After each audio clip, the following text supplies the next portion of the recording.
I'll be right there. I just had to put these tags in.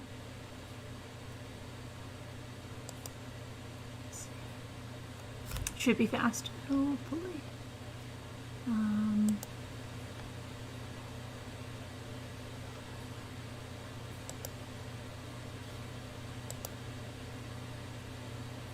Okay, just have to let them load up, and then we'll go. That one is weird. I'll do this one. Let's grab a couple more that I need.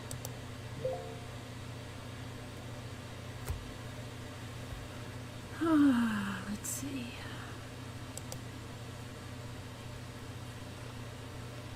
I think we're all good on that. Yes, yes, yes.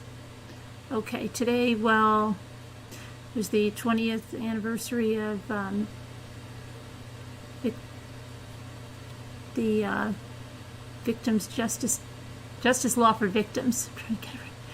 And that is, if you didn't see the video, where families can sue the murderer, you know, for restitution in civil suits indefinitely. There's no statute of limitations, and that was brought about by Rosemary D'Alessandro, and she was able to use it to sue her daughter's murderer, but by the time he had used all the inheritance, but it helped other families like the Reeves, and so that was, you know, the anniversary, 20 years of getting that, and that's just one of 5 laws that she has worked to pass. So good going, Rosemary.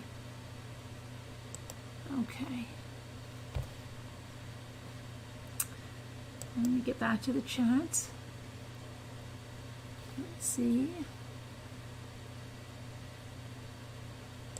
And before I even see anything, because I know that they're talking about a bunch of junk in another channel that's all lies. And good, let them talk. I talked to someone else tonight. I had a wonderful conversation with someone, and I'm going to keep that on the forefront because that person restored my faith, which, hey Tracy B, I haven't seen you. I was just thinking about that the other day. Whisper to me, Aurora, Karen, Foxy Lady, GB, Teacup, Tracy B, like I said, Linda Uribe, Nora Woods, Anna, Sweden, Deborah Ferris, Lonnie Gore, Cheryl B, Lori Stark, Kevin Leonard, Isabel, Donna Marie, I was thinking about you too, I haven't seen you. Sonia, Dreaming, hello there. Kathy Ventezes, Jay Quinn, Christiane, Ari. I will also want to thank, I don't think they're here, but Angel Callie, thank you, and Austin James. Kevin Leonard.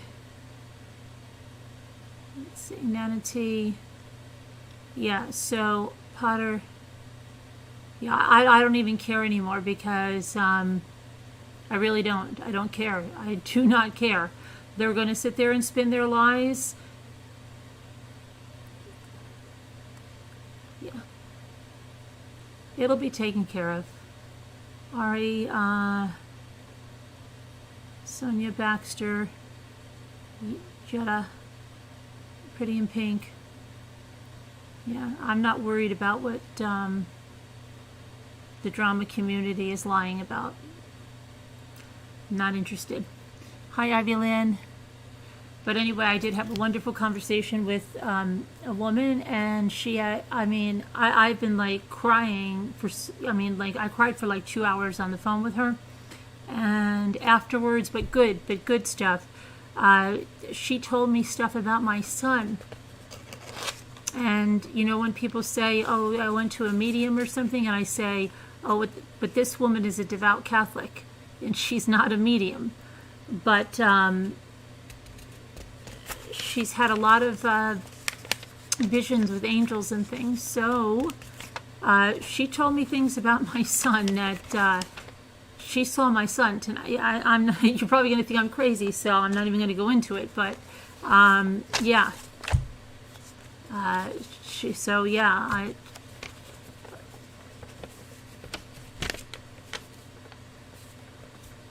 you know, things she said, the mannerisms of things he gave her, things he told her, and being right there with her daughter. So yeah, it was pretty special. So yeah, I'm gonna take that and screw the drama people that want to spin lies about me. Go ahead and spin your lies, because she also helped me out with that as they face a lot of backlash and horrible things. And yeah, God will take care of that. I don't have to worry about it.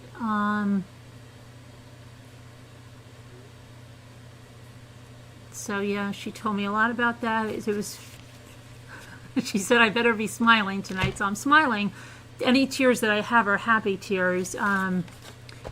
Yeah.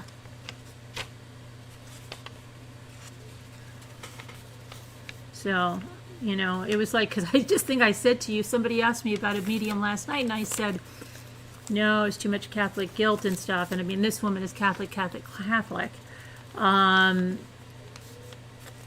but has seen visions since she was a little girl and almost died. And yeah, so it was very good, and Seeking Truth with Dave. I don't know why you're still around here, because apparently you have a lot to say. So wouldn't you rather go back to your drama channel? But if you want to stay and be respectful.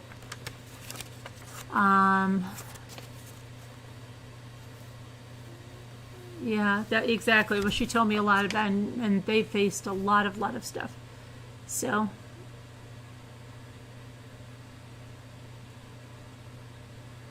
yes, if I think of what she told me about him, I will. I get choked up, but it's not a bad thing, because she told me about like just his mannerisms and what he did and what he brought her and what he said about me and my relationship with him, and how happy he was that we connected, and it was a really good thing. Not bad. She's like, yeah, I better see you smiling. I am smiling. Yes. Hi, Delphine. It was really good, though. So that was good. And what else? And thanks, Karen. And I do feel a lot more faith. Yeah, I told her I never lost my faith entirely, but it was just, I don't know, it was just dwindling. But she, because I had this, like, I don't know whether it was a vision or what it, like, I don't know where it came to me. And then when I told it to her, she said she's seeing it right in front of her, like that, and then went on and elaborated of other things that somebody wouldn't know. But anyway, that was that. So that was good. Thanks, Alma. Love you too. So let's see, Shay. So, but I'd like to scroll back to hear from the beginning. That sounds like a very... Yes, Miss Mary, it was a very positive thing. We talked for about I think about 2 hours.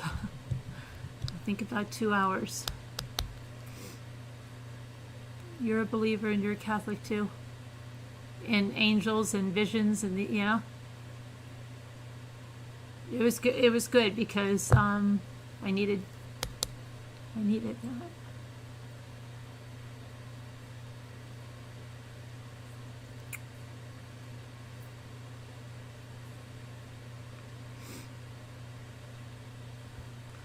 So, let's see.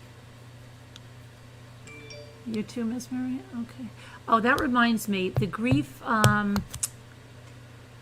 let me just go and write in there right now, and you guys can listen to me while I write into it, because today is Tuesday. Let's see, today is Tuesday. Now, next week is crazy week, right? Next week is crazy time.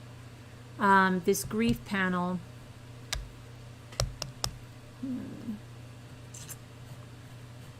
Let me see.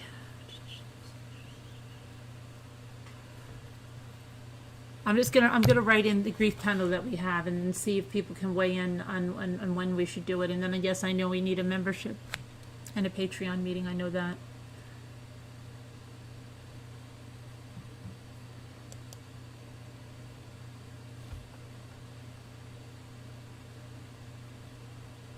Dreaming, you're already in the Patreon group. Did you get my message? You're already in there. You were in there. I sent you a message in there. It said you're already in there.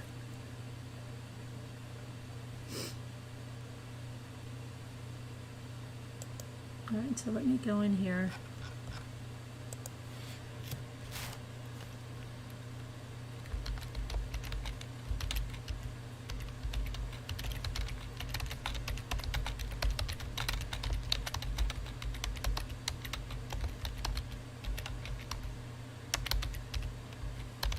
I'm just going to say before or after Thanksgiving to see what everybody's doing. Okay. And my chair is squeaking because I have the recliner. It's not, I don't have it hooked up, and it's, okay, now it should be okay. All right, so that I have,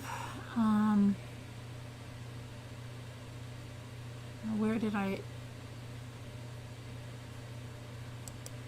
lost my live chat, hang on. Oh boy.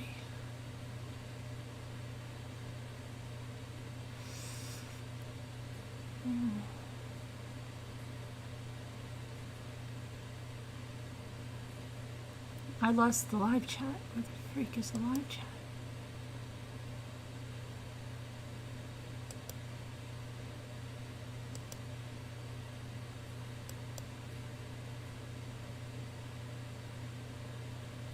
Oh, I found out my Dollar Tree order. Yeah, I got emailed, so that got taken care of. Okay, I don't know now if I could just find the live chat. That would be good. Oh, here we go. I don't know why it's all the way over there. Let me move it over here. Okay.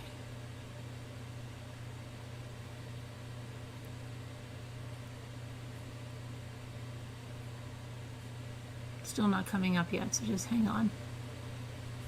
All right, there. No, that's the old live chat. Oh, this is ridiculous. I have to open it up again. I don't know what happened to the other one.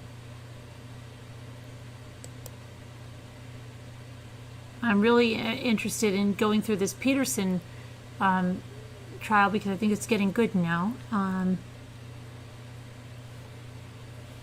But now I just lost the live chat.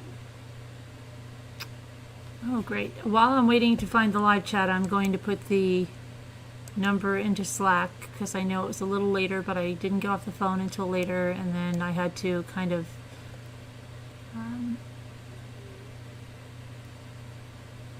just, you know, my head was like spinning in a good way, but spinning just the same.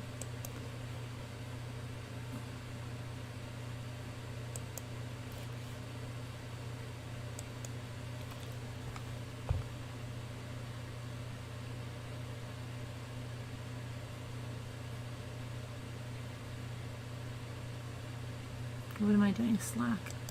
Totally losing my mind. Okay.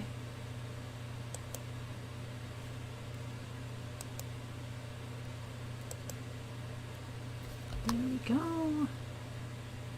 And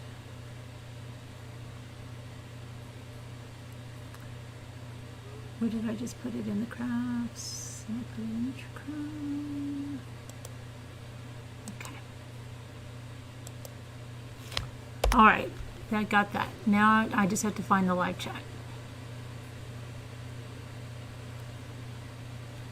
I just don't understand where the freak it is. It must be, hold on, maybe it's this one? Here it is. I don't know why it's all the way over here. Now I'm going to pull this over here. Okay. Hi Mandy, Abby Hall, Cheryl B. Oh my gosh, Muka, I don't know who I got already. Whisper to me. Linda, Uribi, Nightbot. Oh, wait a second. I did want to do something. And that's another thing I talked with this person about. I want to put the, especially as we go into the holidays and people are looking, I do want to put the St. Jude straight donation link. I'm not collecting anything. It's straight. You go to St. Jude, you make a donation. But I do want to have Nightbot put it in the chat every so often, because people look for places to donate, and I just want to put this in here. Let me see here. I need a shorter link than that. Let's see if it works like that. Let me see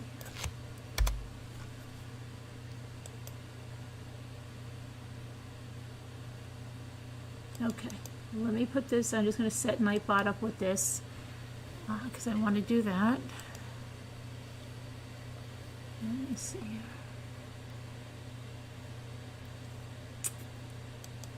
Nightbot, timers. Okay, add St. Jude.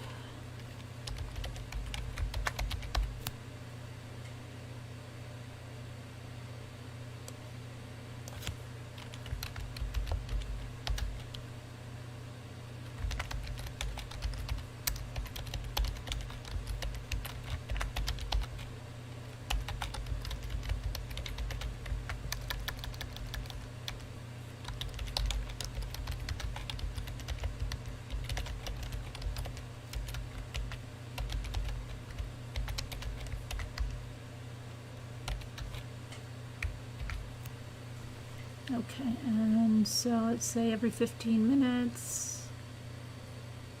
Okay, so that's done. And I just want to put it in the video. I just want to go into the, let me see if I can do it from here.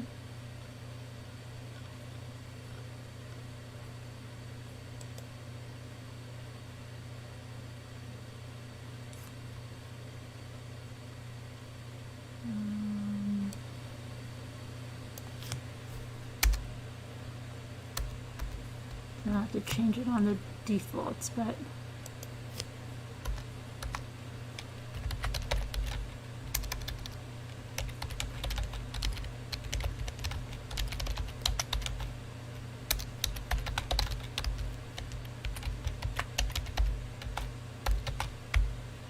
okay.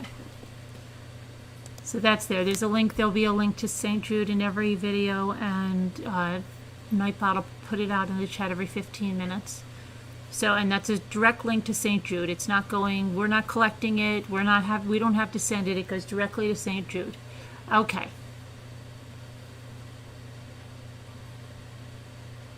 Hey, Grace Stewart. Okay. Now,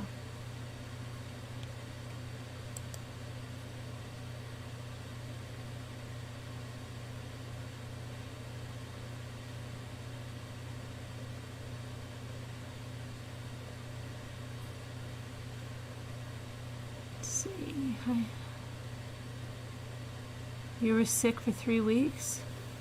Oh, welcome, Carolyn V. Oh. Regular cold stuff? Sorry, I'm glad you're feeling better. Hello, Glam Dolly.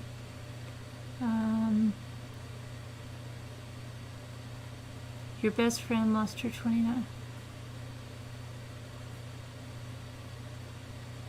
Oh my gosh, I'm so sorry, Grace.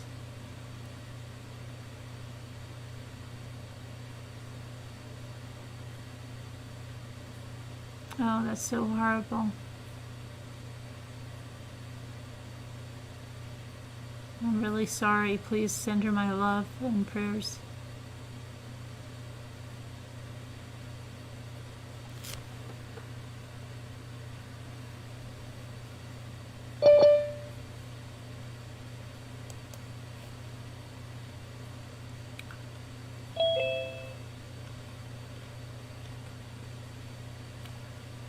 Hey, Cupcake. Hi, Brianna CC. Hello, Jen H. Chewy Gum TV. Hello. First time here, Chewy? Let's see. Uh-oh. I almost reported you, Scooter. Look at this. Oh, gosh. What? Look what happened. What? Oh, you can't see it. I went to make you a co-host, and instead I hit report, and it said, who do you want to report? It was reporting you.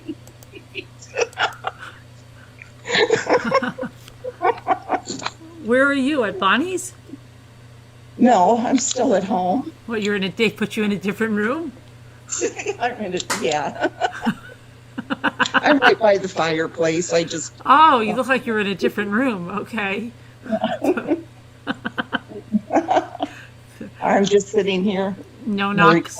No knocks on the door tonight? A nice call that you feel better and, reassured or whatever. Yeah. Just happy for you. Yeah, it was good. Very good. A great big hug. Yeah. It was funny because I didn't think, like Catholic people, but yeah, she had all these visions. It was really Yeah, that's wonderful. interesting. Let me see. Who said Tracy W? Let's see.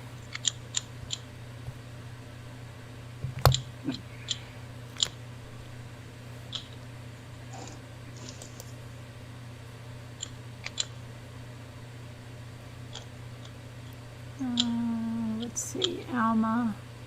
Who has the dog, Alma?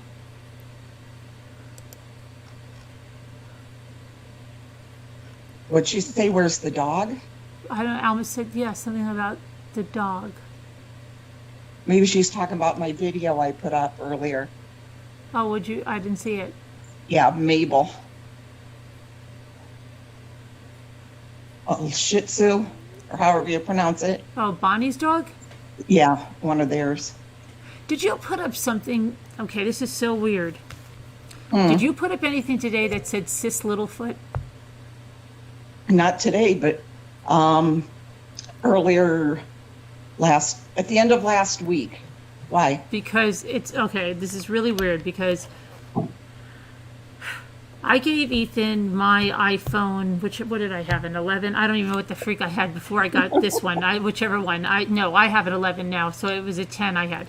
So I gave him my 10, and even though it's a different number, and this is so weird, sometimes if someone calls me, his phone will ring. I don't even ask how this happens, okay? So there's a call thing coming in, and then Andrew goes, let me look at it, like some kind of message, and goes, oh, it's two Scooters. She just posted something about Sis Littlefoot. And I'm like, what are you talking about? So he's like, oh, yeah, there's a notification or something here. So then I looked on my phone and had absolutely 0 notifications about it. So I don't know what that was about. That is weird, but it came on Ethan's phone?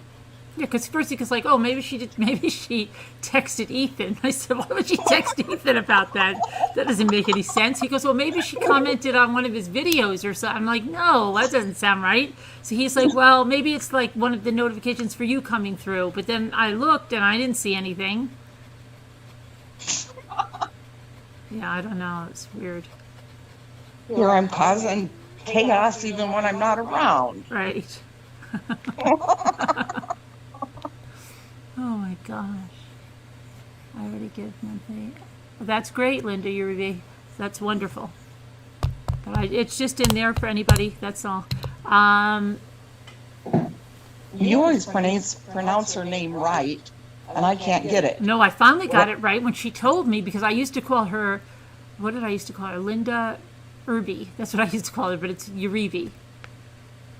Oh, and see, and I say Uribe. Oh. And you also say, what do you call Lisha? Lisha? I call her Lisha. Lisha. It spelled like Lisha. You sound like my mother would do stuff like that. Oh my God. Because do you remember Filene's, the department store? I never heard of that. Oh, well, my sister and I would say after the fact to always tell Mom the wrong way to pronounce something, and then she'll pronounce it the right way. So she called it Filene's. Are you going to go to Filene's? Should we go? It's Filene's, Mom. Okay. You want to go to Really? Filene's? How Yeah. is it spelled? Filenes.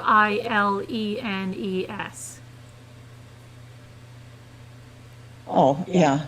I would say File. I would say Filene's, I guess. I think I would. So we said we should have said it's Filene's. And then she would have been like, oh, Filene's?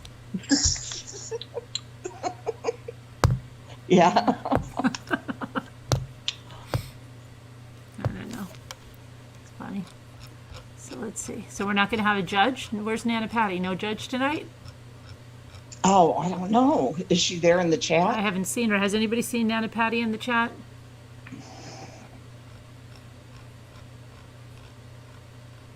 Remember Woolworths? Absolutely. I once spilled an entire milkshake on like this camel hair jacket I had when I was 12 years old with my 3 girlfriends at the whole thing all over my coat. Really? Yes. But it was so weird. It just came right out. It didn't even stay. Like, I don't know. It was almost like it was like one of those Scotch guard things but the whole thing fell right on me. Oh my Oh my gosh. goodness. Wow. Once a waitress at a restaurant dropped an entire glass of wine on me, Did she really? all over, and I had to wear her waitress smock. Oh my gosh. Yeah, Wow. all over me, and I was wearing a white blouse, and I had been shot because it was red wine. And she dropped it all over me. Wow, that would be a shock. I know. But I was only like 12 or 13, maybe 14 at the time, and I thought it was great that I was wearing the waitress smock that they gave me. I Like, bet. oh, look at this, and I get to take it home. Okay. Because they Then were you got dry. to play like you were a waitress. Yeah, because they were dry cleaning. They said, "Well, we'll take your coat, your blouse, and have it dry cleaned, and you could take that Yeah. home, and then just bring it back when you pick up the blouse." Right. I'm running to get my glasses. All right. Hi, Augie. You were 13 when you fell down and walking down 3 steps into Woolworths. And really? I once fell across. Oh my gosh. Our high school used to have a regular cafeteria, and then it was a big perk. There was the senior cafeteria, right? But where you got your lunch or whatever you wanted was in the main cafeteria. So you'd have to take that and then walk through these 2 doors into the senior cafeteria.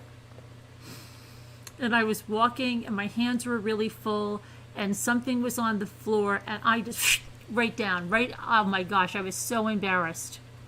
I was so freaking embarrassed. You still have Woolworths. Liza, where? You're in the UK, Liza? Because I think they're only in the UK now, right? You guys have Woolworths. But I don't know. Are they the same? They were the same as our Woolworths?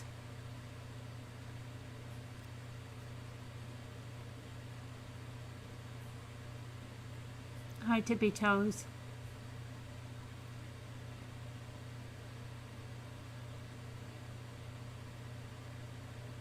Hey, Matt.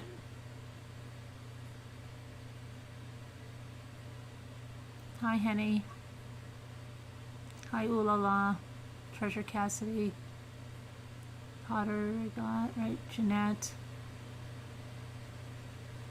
Yeah, no, I wasn't drinking. It wasn't even for our table. I don't think that was the weird thing. She was bringing it to someone else, and she dropped it, and it went right over. You're in Australia. They're everywhere. But are they the same as our Woolworths used to be? Because they were like, they used to call them 5 and dimes. Oh, they're a supermarket? Yes, the ours weren't a supermarket. Is it the same company, though, that owns them?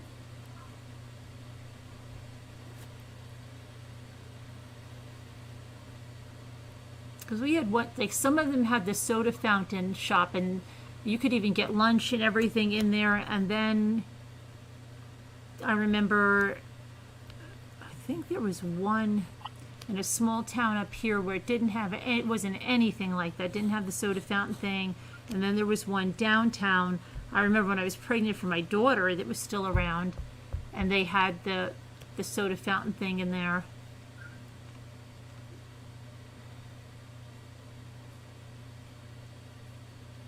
I don't even see many Friendlies around anymore. There's like only one Friendlies, I think, that's in business, and that's up in Binghamton near the college.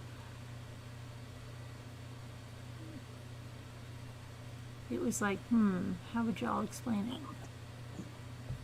it? I think Farmers Union owns them, Liza. Banana Splits Roof. No, Alma, get out of here, Alma. I thought you were like 40 something. Woolworths is not How before old your is she? time. Yeah, she's a Woolworths before her time. Get out of here. Wait, how old is she, I Alma? think she's like 45, 44, 45. Oh, I thought she was in her 30s.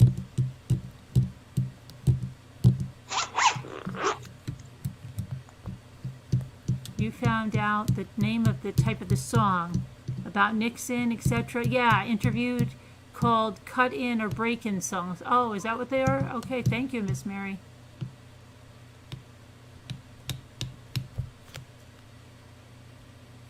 Oh, thanks, Davita.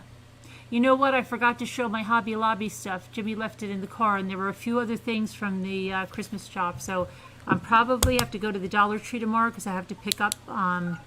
That order finally came in, so maybe I'll get 43. Okay, Alma, you still are not too. You would still know about Woolworths,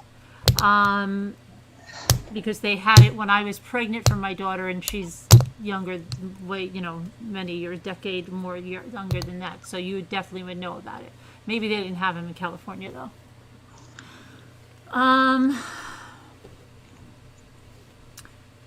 No, I don't think so. Not by that name, Chewy. Your son is 28 and he remembers Woolworths. Okay, next. Does anyone remember the department store called Goldblatt's? No. I remember that. We had one of those in Gary. Yeah? Yeah. I've never heard of that. Goldblatt's. Never. Delphine's 47. I'm 29 and I remember it, so you guys could just cool it. I'm going to use the bathroom for a minute. All right. Sorry. Okay. Should have thought of that before you came on. Hi, Sharon. Tavita.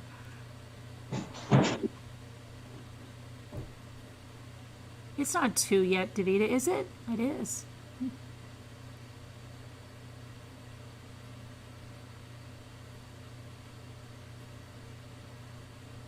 Your mom still has Woolworths paper. Yeah, she used to work there. Oh, yeah?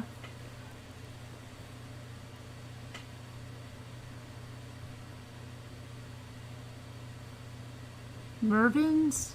No, I've never heard of that. TG and Y, never heard of that, Tina. Oh yeah, I remember Grants very vaguely. I think they went out of business.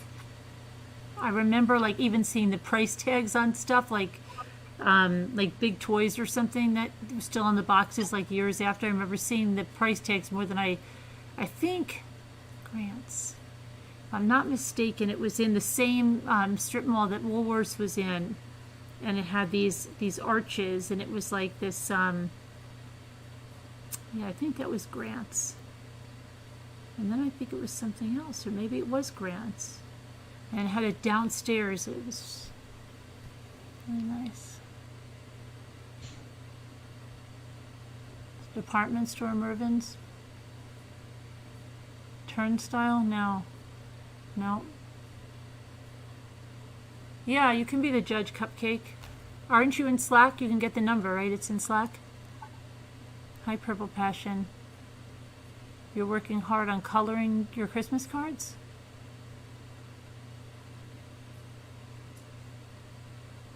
Everyone's going out of business.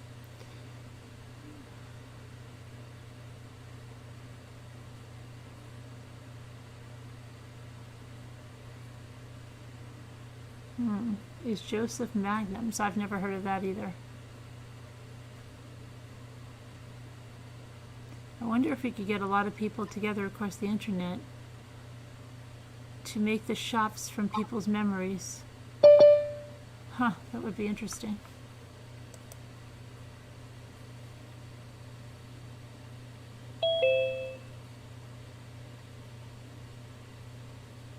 Hi. Carolyn, please read emails when you can, please. Hello. Hi. Hi. Let me see here. Please read my email.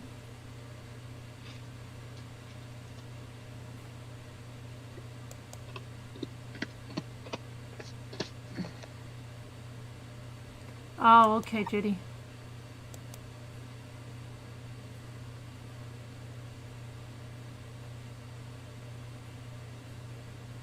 I see. Okay.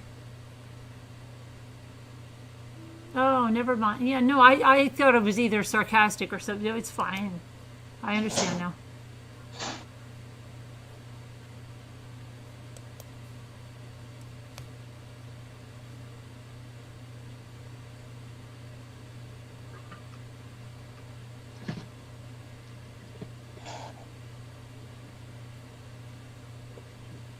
And hi, everybody in chat. I'm just getting my tablet set up so I can read chat.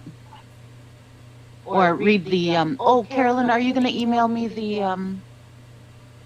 Oh, the script, right? Right? Yeah. Yes. Who is that? No, It's nobody me. you know. No one you know.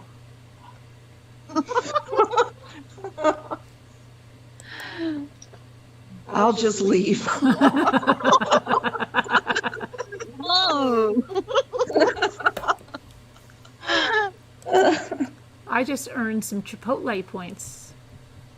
You did? Yeah.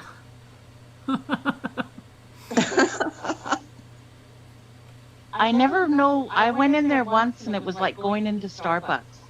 Oh, it's so good, though. It is so good. Oh, is it? Oh, gosh. I was like a deer in the headlights, not knowing what to order. Right, I know. Isn't that terrible when you first walk into something like that? And they have and you feel so pressured, right? Because everybody in front of you seems to know everything. Yeah. And they're just going to turn around and go, look at this stupid lady. She's never been here before. What a stupid lady. Oh, you That don't happened know? to me in Starbucks. People were ordering these double lat cafe. Yeah, that's the same thing with me in Starbucks. That's that time that I said, can I get that's what I said, can I get a cold brew hot? And then I just ended up, I said, just give me a regular coffee, please. And, I ended up ordering. because they make you feel so stupid, right? Like, I know, it's like you have to have some secret formula to. But you know what it is? Everybody's always got to have a first time at Starbucks. Sometime has to be someone's first time, right? The other thing, but then sometimes you feel like, uh-oh, you waited too late. Like you should have come when they first opened up in your town and you would have been okay, but now you're late.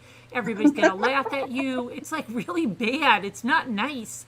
And then, but then... I'm glad to know I'm not the only one that's done that. No, I hate that. I hate it so much. I hate it when everybody seems to know exactly everything about it, and then they're rushing through there, and they're like, "Come on, lady, you're holding up the whole thing. You don't need to ask what everything is, for crying out loud. What is this, your first time at Starbucks?" It's like they're like so nasty. But the other thing is, I know that if I worked there, I would get all the people that would come in like that. See, it works both ways. Like I would get all the people like, well, I don't know, and then it would be like, you'd say, oh my gosh, these people have never been to a Starbucks before. What's wrong with them?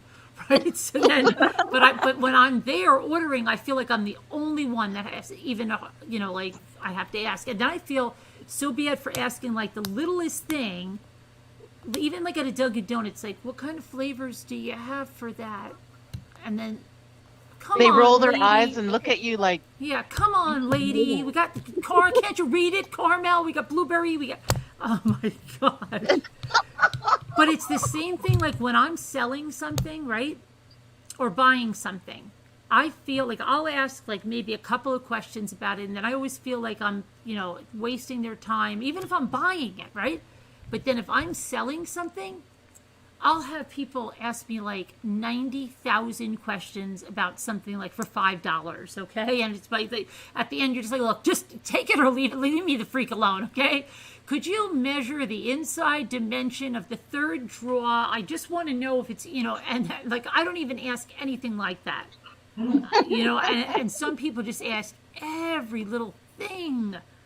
Oh my Exactly. God. Yeah, and that's how I feel at Starbucks.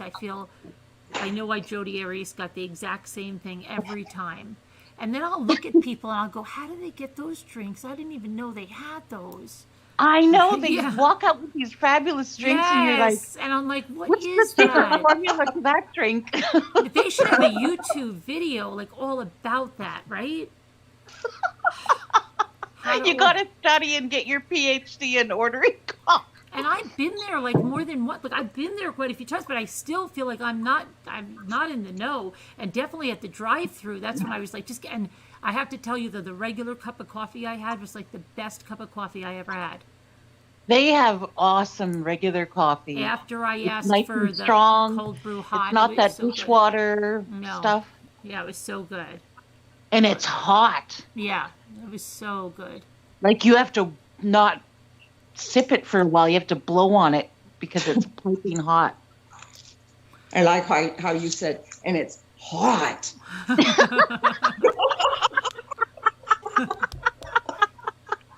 Well, you know how every time you go somewhere, I mean, unless it's a soft drink with ice, it's always like, this insipid, Sharon's like never tap been to a water or, Starbucks. dish soap or dishwater's coffee.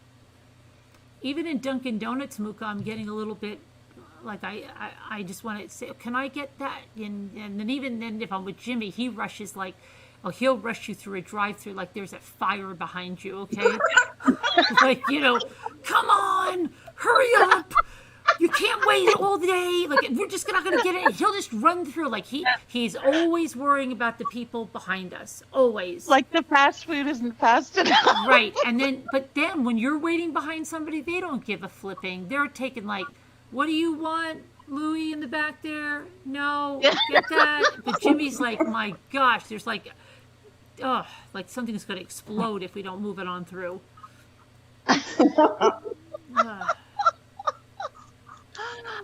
Ooh, Tina Bina. Sonic Coke with 6 pumps of cherry sweet lard. Oh my God, that sounds good.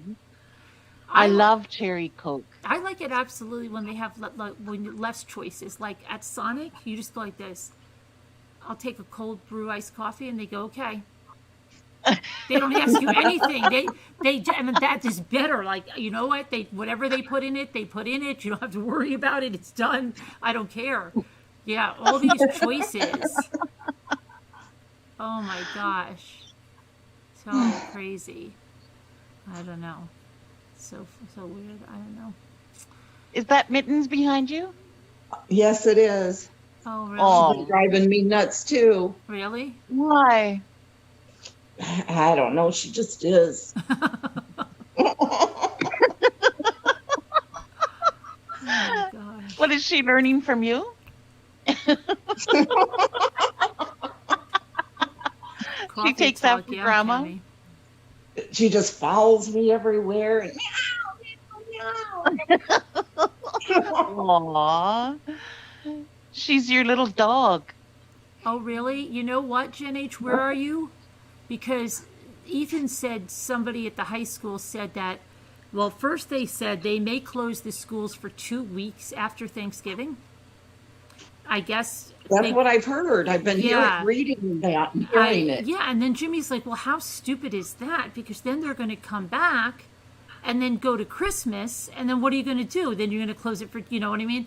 But I guess they're closing it for the 2 weeks in case anybody was at a Thanksgiving thing and then bring something back, and this way it'll eliminate that. But, yeah, that's what they're talking about, and they're kind of like saying it in hushed tones, but now Jen H. just said, in my country, we have moved to the purple tier, and I'm waiting for Gavin Newsom to announce another shutdown after Thanksgiving.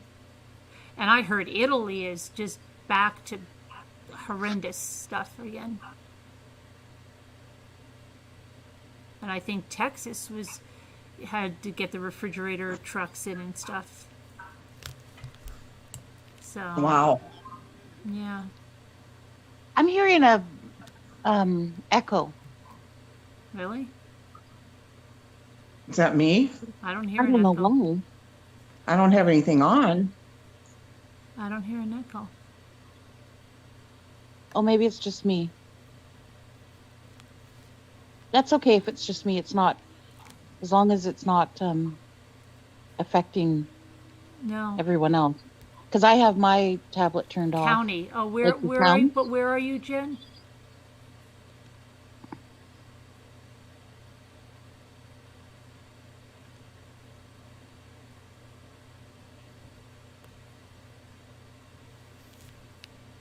The cat is dependent on Scooter.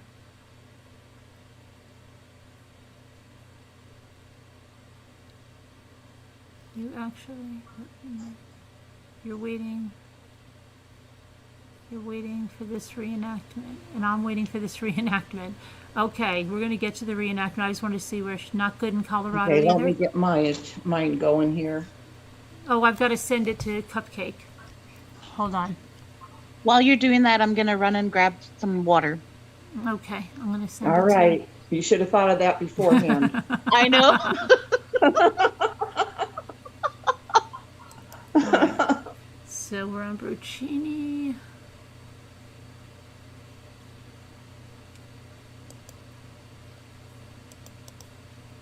I really wish they would put something to like numbers or something on these testimonies that are so long. I know. Ugh, so ridiculous.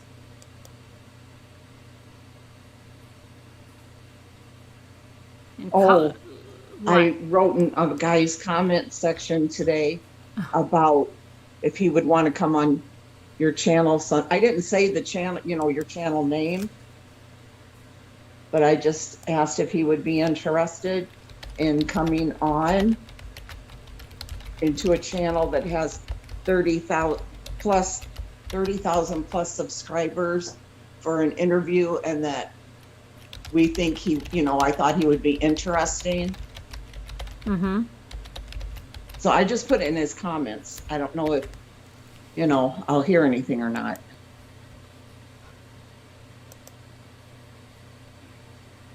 Okay, let me see here. Michael Jordan, breaking news, is the people's sexiest man alive for 2020. I just got that in my inbox.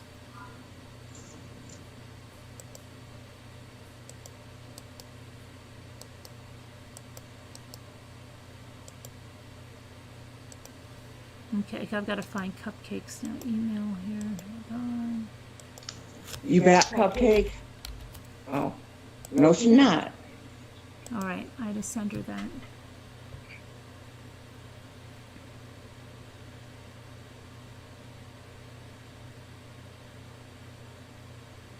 I'm back. Okay.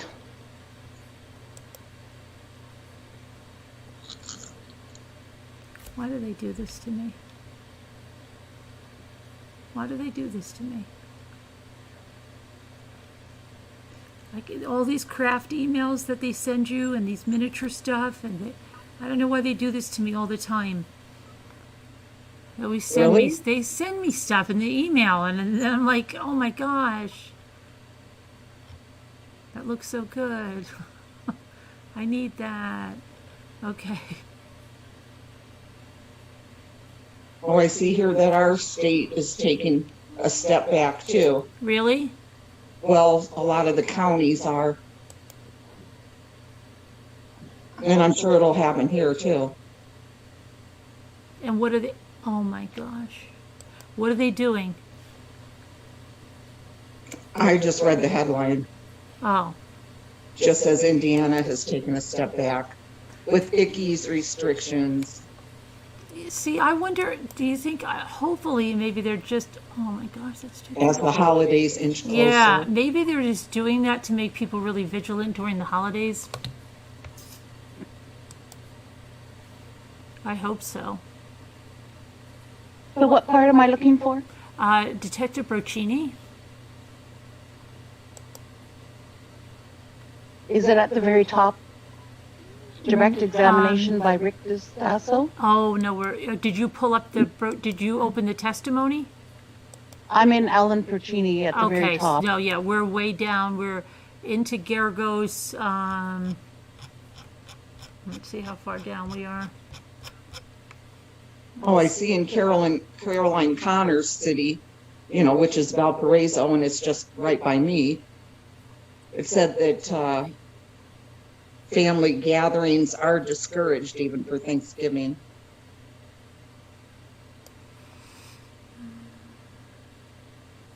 Yeah, Alicia sent something on Facebook. It said something like, what was that thing she sent? It had a scary headline like, "My dad died over dinner," or like. Yes, I didn't read it. I didn't read it yet either. No, no, not yet. Her title was "You must read," or she said, "You must." Yeah, you must read this, and then it said something like, what did it say? Like, Dad died over dinner? That's just something. Yeah, Something like that. I figured it was about like something like, was it worth it to go to your Thanksgiving? Now your dad died. I know, right? And I thought, not reading it. No, not today. Okay, let's see here.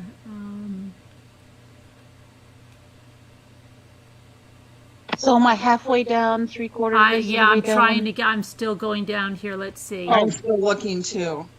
Takes a while to even get to the person.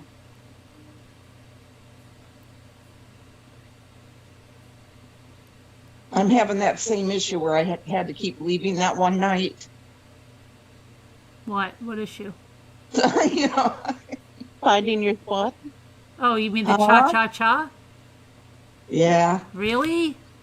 Well, it just keeps feeling like nothing's happening. Oh, gosh. TMI, I know. Yeah.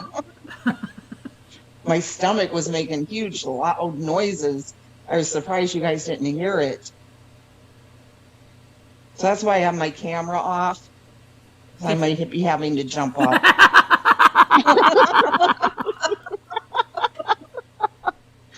The witness suddenly disappears. Yeah. Oh, gosh.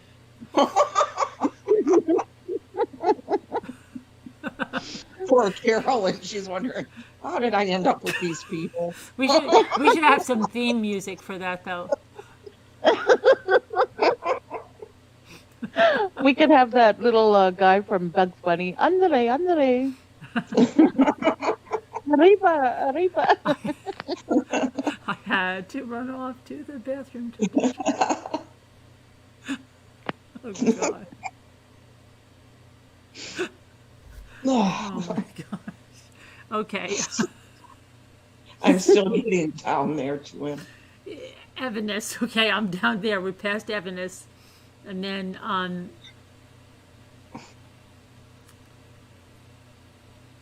seeing something about sweatpants. Are we past that? you're on Garagos? Well, I see Brocini, Garagos, and the judge.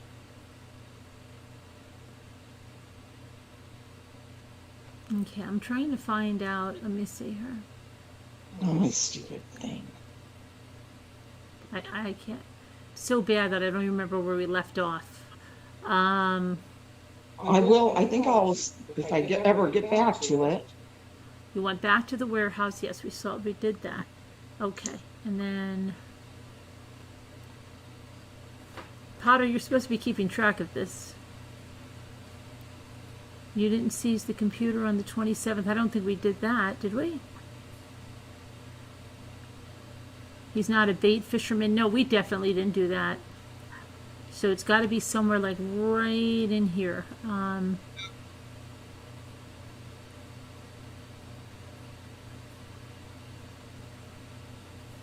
Yeah, because it was right when I think we went for a recess.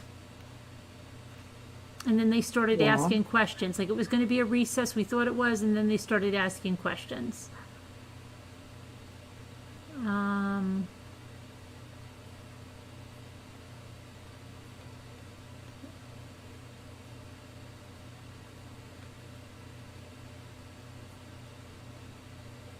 and through eBay. Yeah, we went through there, so it's got to be somewhere right here. And delivered to Modesto. Evanes.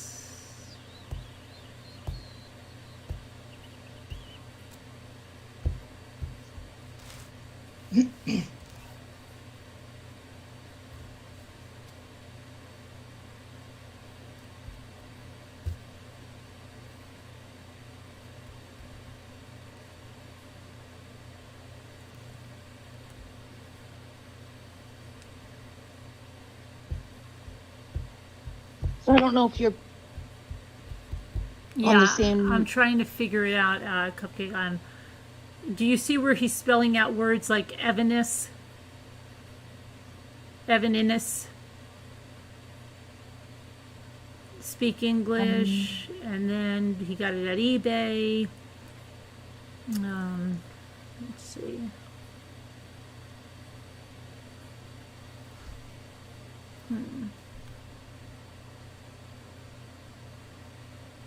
So you were just at the beginning where Garrigo started? No, we actually got into it. Got into it a bit. Yeah, got into it a little bit here. New Jersey. I know we hit that one, 201 New Jersey.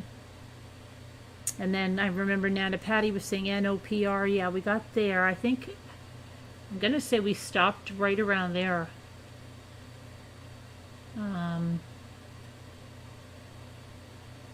Yeah, the IPS International. Yeah, I definitely didn't do that. So I think we stopped right. Always the picture of the interior of the warehouse. Detective Broccini, this has previously been marked.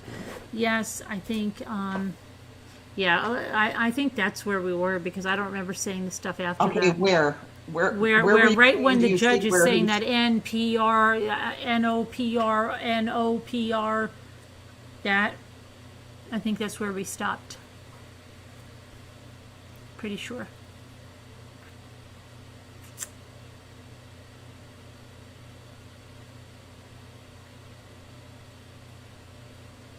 And it's with Garagos, right?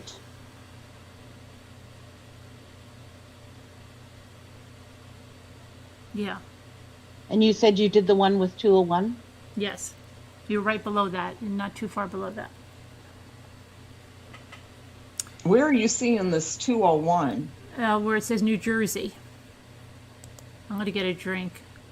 Well, I'm waiting for Okay. you guys to find that. I know I should have Okay. thought about that before, but too late. All right. All right. I'm just going to grab one. Scoots, do you know what sentence I'm looking for? Just look No, where because the I'm judge- still trying to find it where myself. the judge gives a bunch of alphabet letters. Don't you see that? You guys don't see that? The NOPR. Yeah. We're right below that. You see? Yeah, right there. Got it Okay. now? I don't even see found the it. NOPR. It's probably um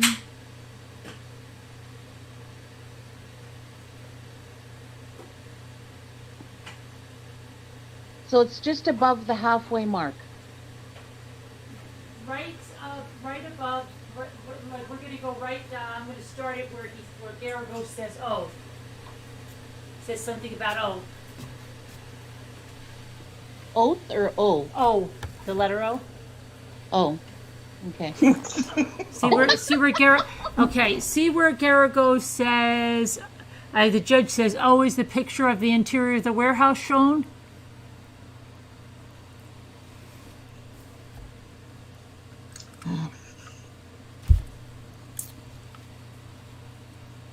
Kevin, we need actors that are. What is Kevin saying? I said, Kevin, we need actors that are a little more prepared.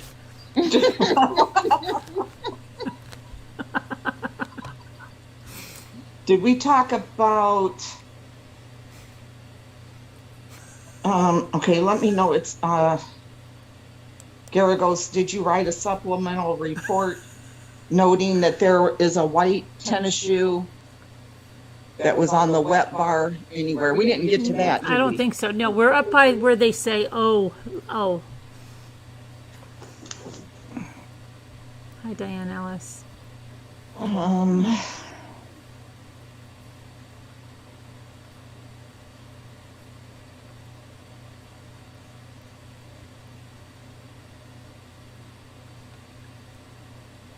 don't you mark FP for fireplace FP? We're not that far.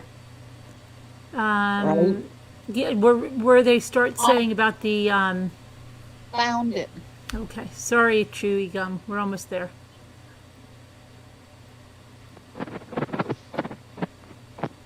They get their SAG card and they slack off. I know. And they're even coming to work sick. There may need to be bathroom breaks, Kevin. I don't know. How can we work like this? Okay, now what's the first thing? The sentence I'm looking. Francis I'm Ford looking for? Coppola didn't have to put up with this. Okay, but the first sentence that we're going to go with is the judge saying, "Oh, is the picture of the interior of warehouse shown?" Okay.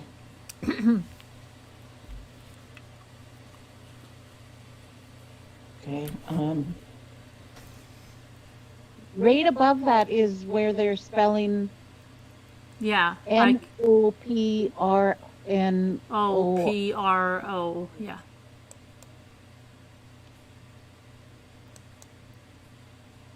And you can kind of spot it because it has spaces.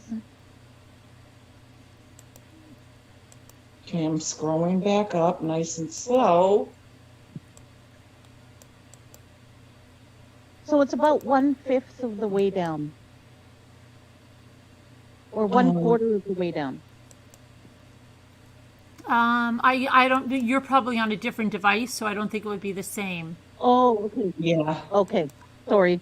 Chewy Ignore me. gum. It's the actor's head I'm being sent. Okay. Oh gosh, I'll be right back. Oh gosh, now we've got to go. Okay. All right, everybody, might be a good time to stretch your legs and take a little intermission. Kevin, do we have an understudy or something, maybe? Oh, this is too funny. Oh God.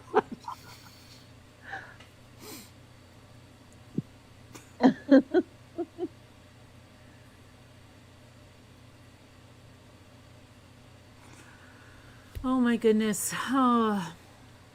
Kevin. I don't know what you're sending. Scooter's sick. You shouldn't. Scooter's sick.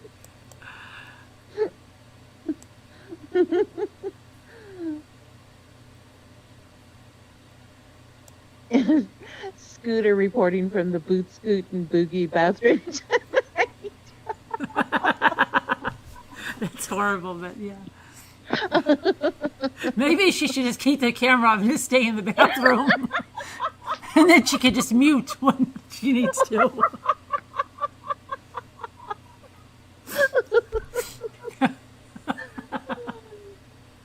Oh my gosh. Oh my gosh.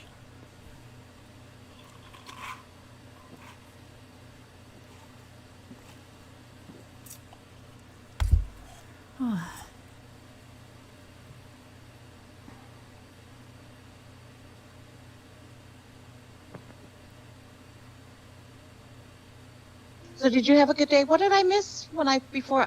I think I'm. Oh yeah, I had a good day. I had a good Sure. call with someone. Yeah, it was good. It's good. Hi, it's Bink. I don't know if I said hi to you today.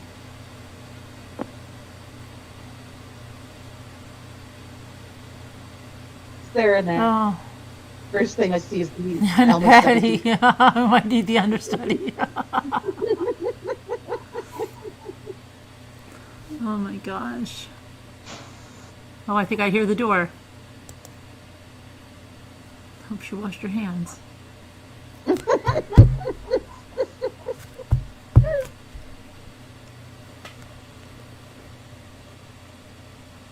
Oh, Oh, yeah, Potter, I'll send you. Okay, you're going to keep track? I was waiting for that, usually right on top of this kind of stuff. All right. I I think think I when might have found it, but I'm not sure. Hold on, I'm sending we'll have to Potter. write a note of where we end. Yeah, Potter will keep track of it for now on. Here, I thought I would remember right where it was. You're going to be good for a while now? I hope. Yeah, I hope so. I said maybe you should sit in the bathroom and then you could just mute.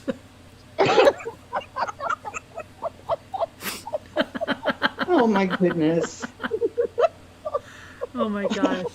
Were we by the eBay auction you were saying? Yeah, down from that. Okay, what's the first thing Garrigo says again, or the judge? Well, it's going to be about, there's going to be like initials and stuff.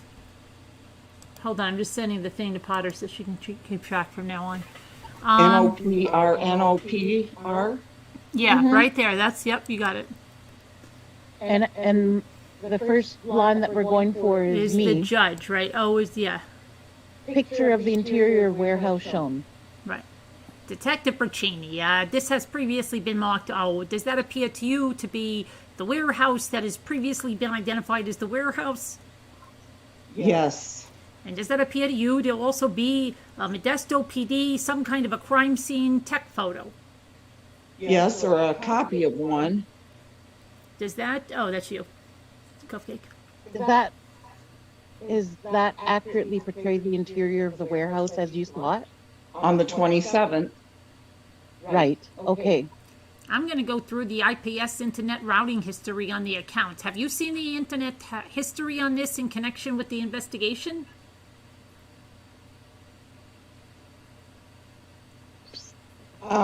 No. I'll wait and do that with the expert. Okay. The next thing that we talked about was, oh, by the way, on the, I know you didn't want to trust me, but as from New Jersey, did you know about Hoboken, New Jersey? I believe NJ is New Jersey. I just didn't know about 201. I'm sorry. And that is, by the way, that is the facts that you picked up that night, correct? Yes. And when you went back to the warehouse with Mr. Peterson, that was right up in his area right here that you have marked with facts, correct? No, I saw that fax when I went in the shop for the first time. It was lying on a desk. Okay, and now the when you started to talk about what time Mr. Peterson left Modesto, is that correct?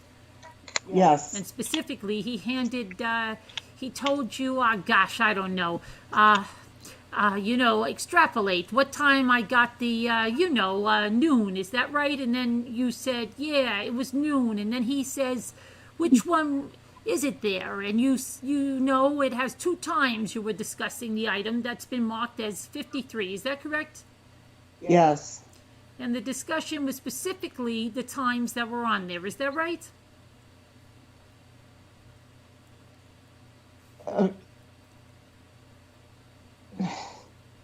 Kevin. Yes. And the two of you, when you were sitting in that video, as you're looking at it, you're trying to decide. The bigger number is 11:59 p.m. and the smaller number, that's 12:54 p.m. on December 24th. The conversation that you two were having is which time is the pertinent time, correct? Yes. Okay, and finally, between the two of you, if I understand correctly, you come to the conclusion that 12:54 is the time and that this ticket is good up until 11:59 p.m. on Tuesday of Christmas Eve, right? Yes. And the receipt was given to you, and you had it in that interview, correct? Yes. Now, who gave it to you? Officer Evers. Okay, and Peterson asked you which one's right, referring to the timeline. Your response is, shit, I don't know, Tuesday, time 12:54 and December 24th, but expires, expires 11:59 p.m. Tuesday. Okay, so you got it there, 1 o'clock. Is that what you said? Yes. And Scott says, I got there at 1. And you said, yeah, about 1. And he says, I imagine it took at least an hour and a half. And you say, yeah, okay, so it would be 12 and it would be 11:30 or about. And he answered, yeah, probably longer than that. And then you say on the next page, 7 of 29, probably a little longer, right? Right. Now, did you at any point inquire? I know that you have said that you have not seen what was Defendant P's, which is the Internet Explorer browser history, but at some point, did you talk to somebody about the times that Mr. Peterson was on the computer? I have talked to somebody about it. Okay, and was it your understanding that he was on the computer from approximately 10:32 to 10:49? I don't recall. I just remember it was. Let me show you, P, and you look at it silently to yourself and see if that refreshes your recollection as to when he would have started from there on the second page, go up to the first page. It doesn't refresh my memory at all. That does not? No. Now, how about Sheriff's Department report, Bates number 37053? Read it silently to yourself. Yellow highlighted areas, and tell me if that refreshes your recollection as to when he was on the computer. No, I've never spoken to Lydell Wall about that. Who is Mr. Wall? He's a deputy for the Stanislaus County Sheriff's Department. And he was on December 28th, was asked to take of 2002, and was asked to take a look at the activity of the computer, correct? I don't recall that. Okay, well, as part of your investigation on December 28th, was it of interest to you to find out exactly when Scott told you he was on the computer, right? Yes. Was it of interest to you to find out exactly what time he was on the computer? Yes. And obviously, it was of interest to somebody because they went and they enlist the help of Lydell Wall of the sheriff's office to go and take a look at the computer, which had been seized on the 27th, correct? No. You didn't seize the computer on the 27th.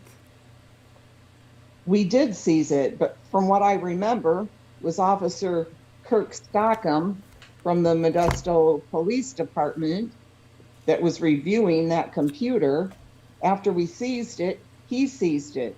I don't remember anything about Lydell Wall until maybe even 8 or 9 months later. Does it look to you like the Sheriff's Department High-Tech Task Force did a report on that at some point, but you are not familiar with it? I've never seen it before. Okay, and at some point, did you find out when Scott was on the computer? Objection. Calls for hearsay. It lacks a foundation. It goes to whether or not he found that information. I didn't ask him for what it was. I am asking, did he find it? Did you find it? I knew he was on a computer from talking to Kirk Stockham, but I don't remember when he was on it and when he got off. Okay. Now, that was important in terms of you trying to create a timeline, wasn't it, for the morning of the 24th? Yes. Okay, and now the next thing you discussed in that interview was whether he drove straight there. Is that correct? Yes. He told you that he did, and you asked him if he stopped for lunch, correct? Yes. And he said no. Is that correct? Yes. Okay, and then specifically you asked him, did you buy bait, correct? Yes. And okay, and what was his response? He's not a bait fisherman. What does that mean, not a bait fisherman? Means somebody that would use lures, flies, some type of artificial bait or something. Is the term, for those of us who don't eat fish, the term a bait fisherman somebody who uses a live bait of some kind as opposed to a inanimate object?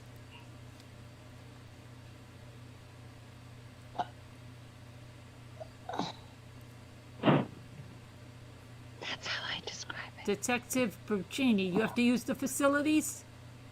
No, I just had to turn my thing around to make it bigger. That's how I describe it. And specifically, one of the pieces of information that you received from Spurlock and Evers was the fact that he couldn't tell what kind of bait he was using when they asked him in the house. Isn't that correct? Yes. But they did indicate to you that Mr. Peterson indicated he was using a silver lure, correct? No. Never told you that? No. They never told you that he was using a silver lure and put his fingers up like I'm doing, like 7-8 inches. Did he tell me that? Evers, Spurlock, Letzinger, or Duerfeld. No. None of them told you that. That I remember, no. Now he told you, meaning Scott told you, no, I'm not a bait fisherman, and you said you didn't buy no lunch, didn't even eat nothing? Isn't that correct? Yes. And then you asked him, did you take a lunch? He said, no, I didn't. And Scott said, I was damn hungry for that pizza when I got home, right? Yes.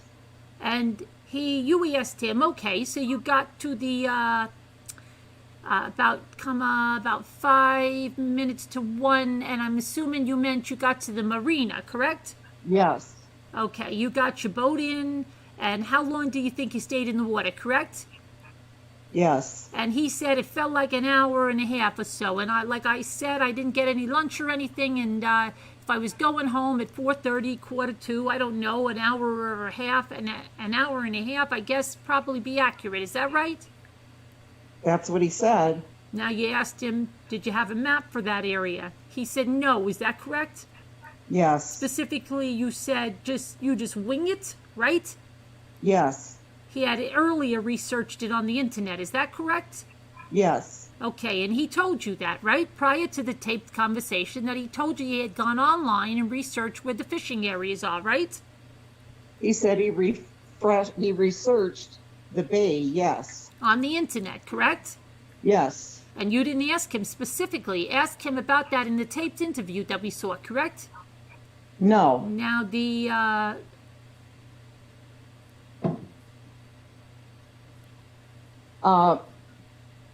But I documented it in my report, though. you documented both in the report and in the affidavit, correct? Yes. I'll show you the affidavit if you'd like me to. It looks like it's January 21st, the same day you wrote the other reports. It's an affidavit for search warrant. It's page 2 of 8, line 3. Yes. Yeah, you documented it in the affidavit, right? Yes. And so you said when you guys talked about, so you just, when you got in your boat, you took off, did you go very far? And then he said, well, he being Scott, I mean, probably a couple of miles. I went north, I found a little island kind of deal there. Is that correct? Yes. Now, the little island deal that he described would have been Brooks Island as far as you were concerned. Is that correct? I got here. So you can take a look. These pictures were put together in Exhibit S69 based upon what at least one's for Brooks Island, based upon what he told you the evening of the interview, correct?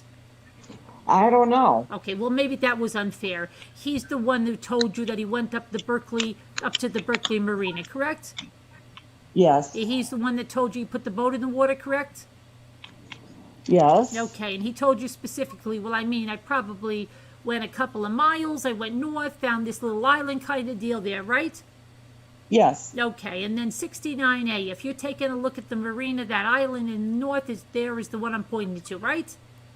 Yes. Okay, so he described where it was that he went to, right? Yes. He didn't have a picture with him at the time, he just did it verbally, painted a description for you. Yes. And then he told you, well, an island had a bunch of trash on it. I remember a big sign said no landing, looked like some broken piers around it. I just assumed it would be a decent, shallow area. Is that correct? Yes. That's precisely based upon his description that you were able to find this location that's represented in 69D. You had no landing sign, you had some broken piers, and you had a shallow area, right? Well, 2 areas that I can't say that is the area he was talking about.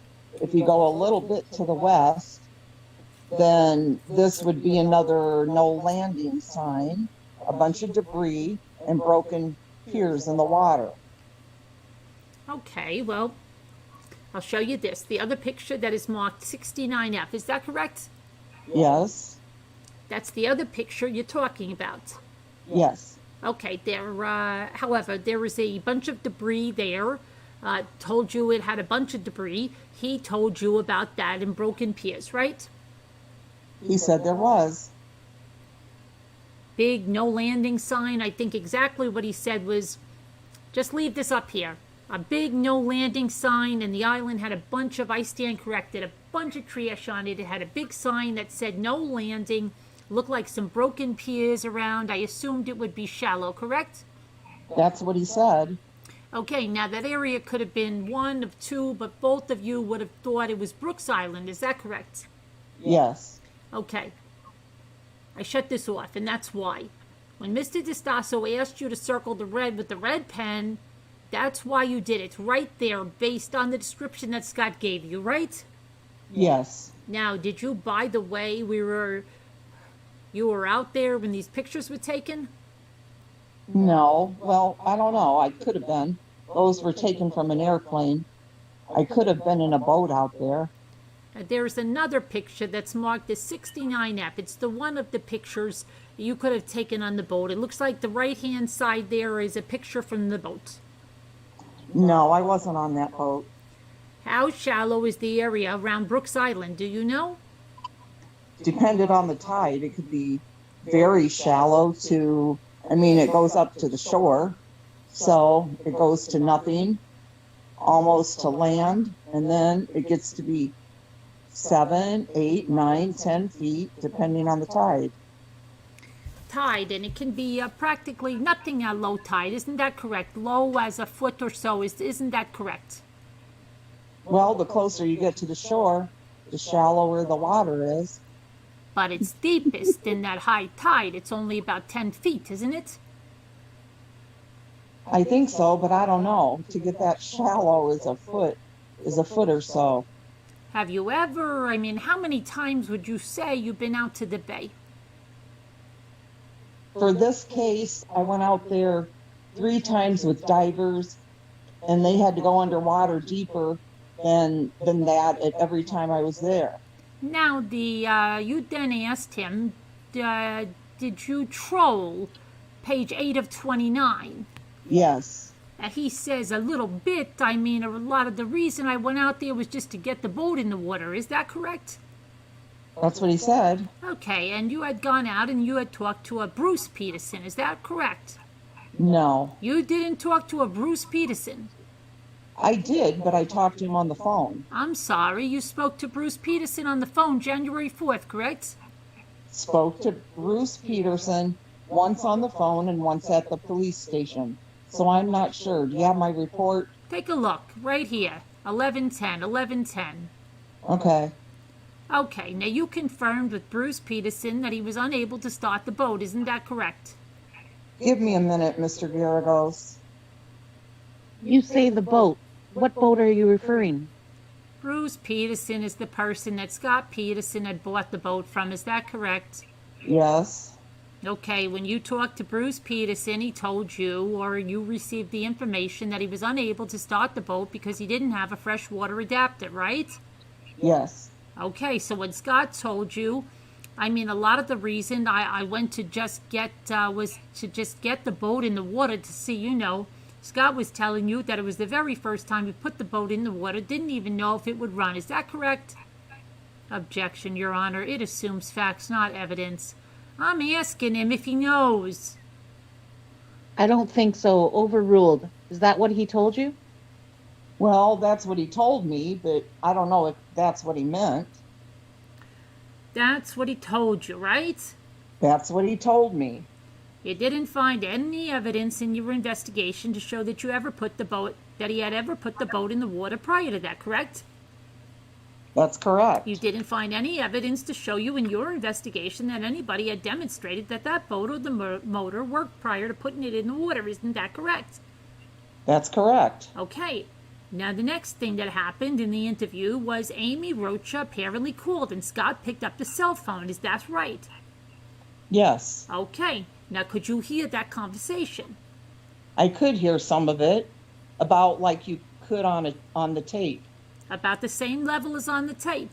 Yes. Amy Rocha seemed to be talking in measured tones to Scott. I don't know. I don't know what do you mean by measured? She wasn't screaming now, was she? Could you hear her screaming on the phone?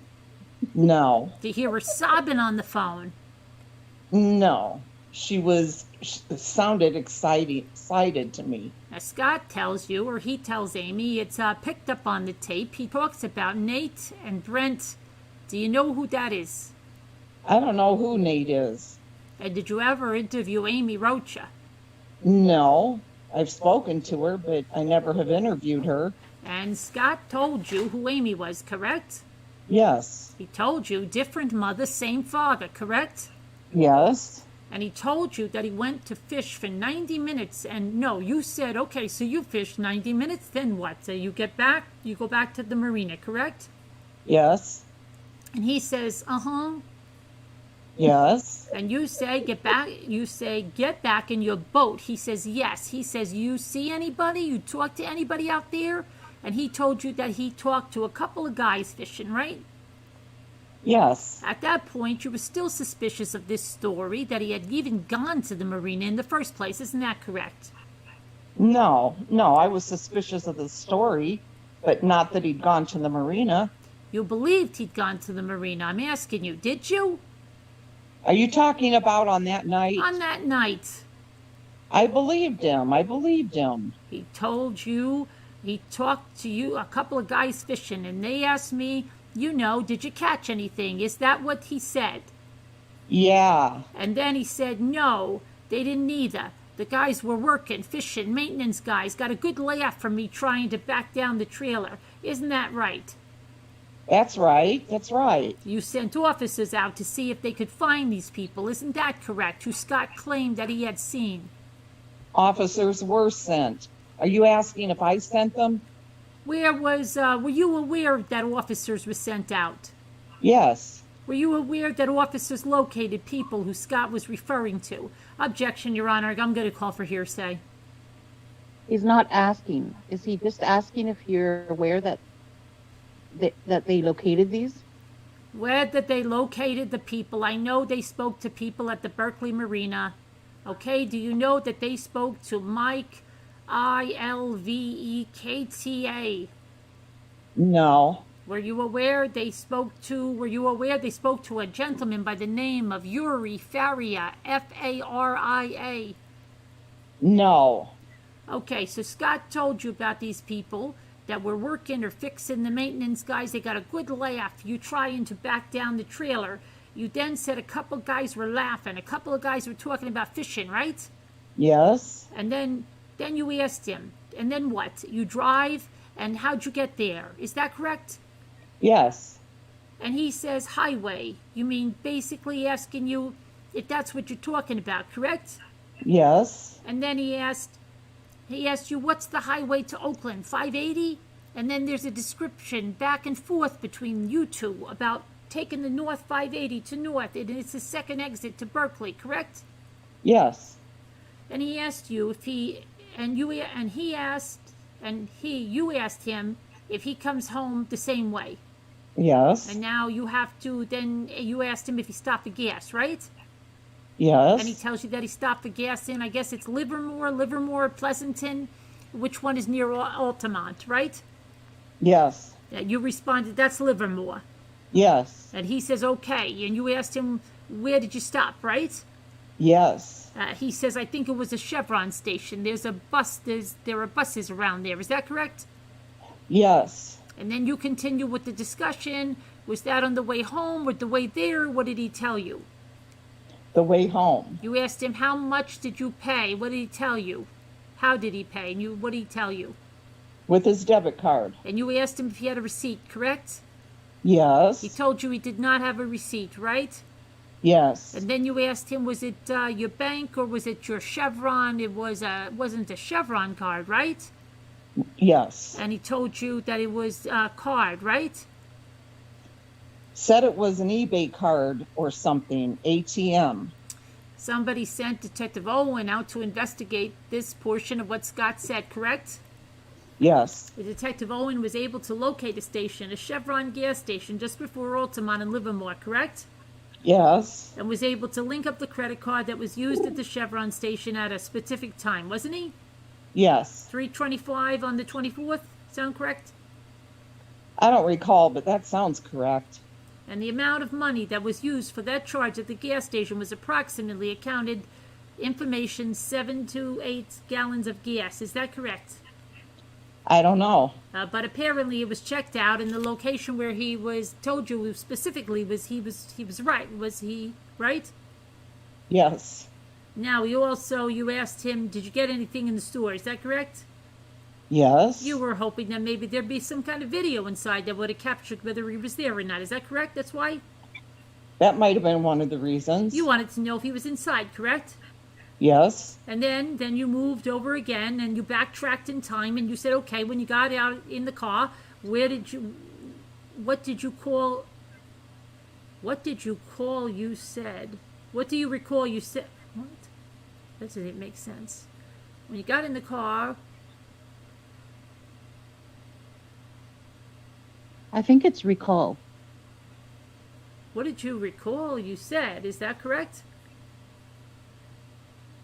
Or I don't know. I don't know. Yes, your answer is yes. Yes. Okay, so you were backtracking in terms of your questions from the time that he was at the gas station back to where he was at the marina. Is that right? Yes. It said I called Lacey just as I was leaving the marina. Is that correct? Yes. Okay, may I have one moment? Can we, I hate to do this, but can we approach or go into chambers just for a second before I play the next item? Shall I leave the jury sit there? Actually, we are going to have a hearing on this next exhibit. All right, I'll tell you what. Shall we send the jury home? I don't know how long this is going to take. There are two others that I probably should run. We can do it all at the same time. All right, okay. Ladies and gentlemen of the jury, since we have to go to chambers now and discuss some evidence items, I'm going to go ahead and send you home.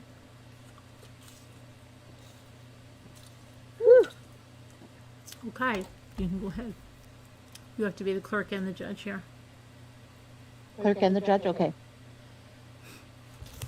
There's a few other matters we have to deal with before cross-examination of Detective Broccini. We have three exhibits we want to mark and make part of the court record. One is the memo from the juror that will be marked next in order. It's 18. You should make your voice different on the clerk, Oh, okay. so we know. She has a very high-pitched, like, kind of... 18. Then the jury alias number sealed. It's 17.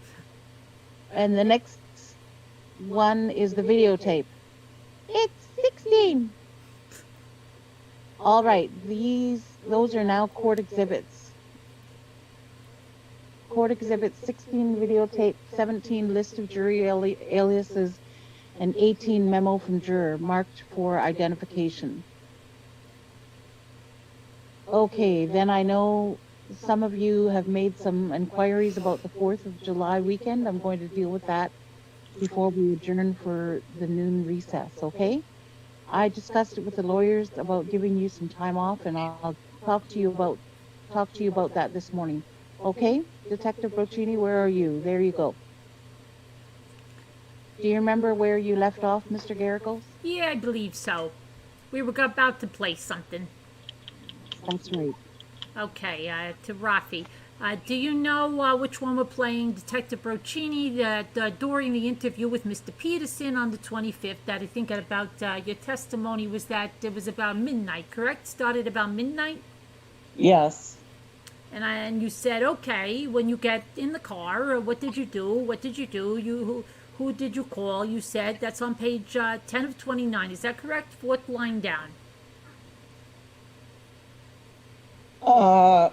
Okay, when you get there. It says, okay, when you got in the car, what did you call? You said, is that correct? That's what it says. Okay, and that is roughly what you said to Mr. Peterson. Yeah, I remember. I was asking him what he said when he called. Okay, and he told you that he called Lacey just as he was leaving the marina, correct? Yeah, yes. And that was a phone message, is that correct? Yes. Okay, now at that point you asked him about his home phone, correct? Yes. And you said there's a home phone and a mobile phone, right? He told me there was a home and a mobile. Okay, the first number that he gave you was, you asked him, where's your home phone number, right? Yes. And he told you 524-2049, right? Yes. The second number you asked for was the mobile phone, is that correct? Yes. And then I think the transcript says, and then what's your mobile? But it should have said, what's her mobile, right? Yes. That would have been more accurate. Yes. And then he gives you 8675. Sorry. And then he gives you this 402-8806. Yes. And you discovered that was correct, right? Yes. Okay, and then you asked him, what was her password, correct? Yes. And he told you 8184, and that was correct also, right? Yes. Okay. And there were, I think, roughly about, within the week afterwards, you rushed out a subpoena for the records of Lacey's phone, correct? The mobile phone, 402-8806. No. They were received by way of a search warrant on Verizon Wireless, were they not? Yes. Okay, and it was determined that these were phone records, phone calls made to and from Lacey's phone on the 23rd and going to the December 20th. I don't know if you can see that because it's a little grid, but you recognize this, didn't you? Don't you? I've never seen this. You were responsible, at least, for trying to get the phone records, weren't you? No, I think somebody else wrote that search You knew warrant. it was happening. Yes, I did. Okay, and you saw that there are phone calls made on the 20th and the 23rd, both outgoing and incoming. I see that. Okay, may I mark this as defendant's next in order? Next in order. Defendant, you for identification. What is it, you? You. Your Honor, I'm going to object to this being called lack of foundation. Well, he's just marking it right now. Right now, unless there's some foundation issue. These are phone records, Mr. Garagos. Yeah, it's a one-page sheet, and its Bates number looks like 38390, and it's one page, call detail for Lacey Peterson's cell phone. The particular page is 33 calls starting on December 20th and moving through December 26th. Okay, defendant's exhibit U marked for identification. Now, you then asked Scott Peterson if you called her number, and they would tell you, doesn't it tell you what time the call comes in? Is that correct? Yes. So you were trying to check exactly what time Scott Peterson had called Lacey Peterson when he left the marina. Is that correct? Yes. And that was part of trying to create a timeline in your mind for what Scott had done on the 24th. Part of that was your motivation. I think I was just trying to corroborate a story. I don't know if it was a timeline matter in my mind at that time. Okay, so you're trying to corroborate it. Yeah. You corroborated that he's given you the right phone number. You corroborated all the times that he gave you, items that we gave you yesterday subsequently, right? Yes. Objection, it's compound. Overruled. It's just a recap of the evidence. Go ahead. I'm sorry, may I proceed? It was overruled. Go ahead. At this point, Scott says, I don't know if it's timestamped. Try it out. Yesterday at 2:16, correct? Well, it didn't. It wasn't that sentence like that. I mean, that's what how the transcript reads. His words were, I don't know if it's timestamped. Try it out, correct? That's correct. He did. Yesterday at 2:16.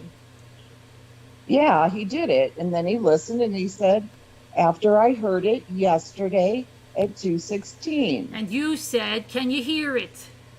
Yeah. And he said, yeah. And you asked him, you know how to repeat it. Then he told you press, he says, I think 9, which you interpreted as you press the number 9, right? Yes. And then there are 2 messages, right? Yeah, there were 2 messages. Right. And then you said, okay, I'll save it. It was possibly her dad or somebody, right? Right. And that's when, yesterday or the day before, when the jury, and we were viewing the tape, and there's a pause with you holding a phone to your ear, and that's what you were doing. You're listening. That was not Lacey's phone, but Scott had dialed it, and he used the password, retrieved the messages, and had handed the phone to you so that you could listen to the messages, correct? Yes. And now, then you ask him, okay, let's see. It says the first one was 2:15. That's what Scott tells you, right? Yes. Now you ask him then, and then you say, okay. So then you go get gas, right? Yes. And then you drive straight home. You ask him, you drive straight home. He says, no, to the warehouse where he dropped off the boat, right? Yes. As far as you know, that's what he did, because when you went to the warehouse, the boat was there, correct? Yes. And then he told you he went home, and you asked him, let's see, did you, when you left, what were you wearing when you left? Is that correct? Yes. And he says, blue jeans and a blue shirt. Blue t-shirt. Blue t-shirt, right. Right. And when you asked him about the shoes, he told you that he was wearing Timberland shoes, right? Yes. And which jacket? You say the jacket in your truck, and he says, well, when I left the house, I didn't have a jacket on. And you said, right. Okay. Okay, is that correct? All of that accurate? That's correct. And now, then he told you that when he was in the warehouse, he had a green pullover that was in his truck that you saw. So apparently, prior to this tape, that when the two of you went into the truck, you saw a green pullover, correct? No. Did you see when he said he had the green pullover that was in my truck? You saw, and you didn't know what he was talking about? I knew he was talking about a green pullover, but it wasn't in the truck. It was in the washing machine. And when it started raining, he had a camo jacket on in the boat and a tan hat. Yes. Did you see the camo jacket somewhere? Yes. Where was that? In the truck. Also, did you see a tan hat? Huh? A tan hat.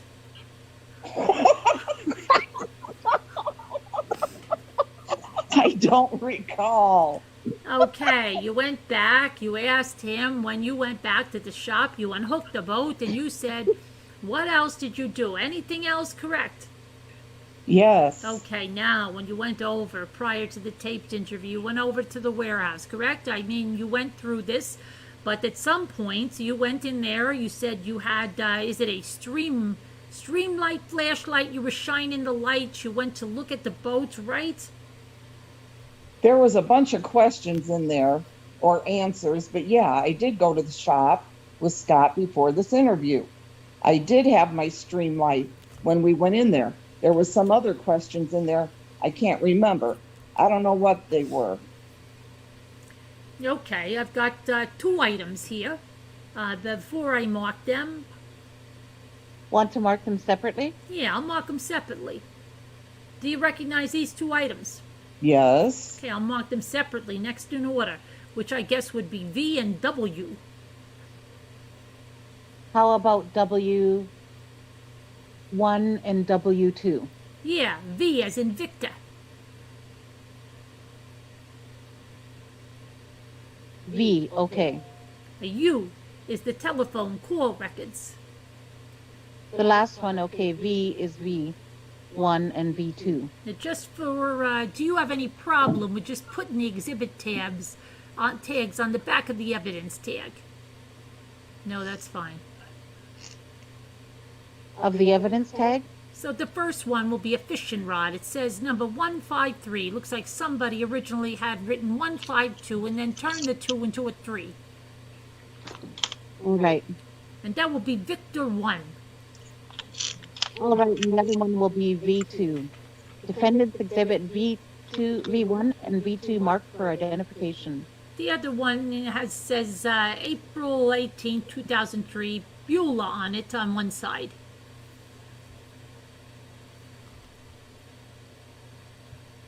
Okay, I'm going to show you first the V1. You recognize this? Yes, I do. Can you tell the jury what it is?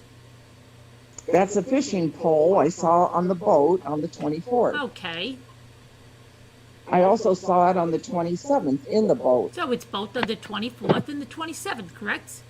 Yes. Okay, can you tell the jury what V2 is? It's a fishing pole that I saw in the Mercedes when we arrested Scott. When you arrested Scott, it looks like it's a new fishing pole, correct? Yes. I mean, it still has a $49.99 Big 5 receipt on it. Is that correct? Yeah, it looks like a new fishing pole with no fishing line on it. Right, and that was when you arrested him. This one, which I'm holding, which is V1, was that the one you saw in the boat on December 24th, correct? It's one of the fishing poles that I saw in the boat on the 24th. Right, and there was another one in there as well, wasn't there? That's correct. What was that? Can you describe it? Do we have to go? Do we have the other one here? Right here. I'll mark that as a V3. Right. Is this pole? Is this the other one you saw on the boat? That's the other one I saw in the boat. Okay, let's mark this as V3, and the tag says fishing rod 152. Okay. So you saw that on the 24th and the 27th? Yes, I Yes, did. I did. That was in the boat? It was in the boat. Okay, now this one, which we marked V1, is there something on it? Yes. What is that? That is a lure or a popper or a crankbait. It's some kind of artificial lure for fresh water. Okay, and do you know what? Are you familiar with what kind of rod this is? No, I mean, I can look at the brand, but no. No, okay. Now, this was also in the boat on the 24th and also on the 27th. This item, which I gave you right here, I'd like to mark this as defense next in order. That's W then. Want to describe it for the record, Mr. Garagos? Yeah, it's You want the bag? bag and its contents. Yeah, I think I probably should. The bag's got an item number on it, 151 on it, and the contents are tackle box. Okay. And I'll mark that as next in order. Bag and contents will be W. Yeah. A W. Is this the item that you, on direct testimony, told the jury and Mr. DeStasso that you opened up to take a look at? Yes. Okay, put that bag down here. Does it look to be the same? The night when I saw it, this handle was not in it. It was on top of it. Other than that, it's the same. Okay, this handle, that looks like something that you would... One moment. All right. I'm sorry, our witness has to use the facilities. Okay.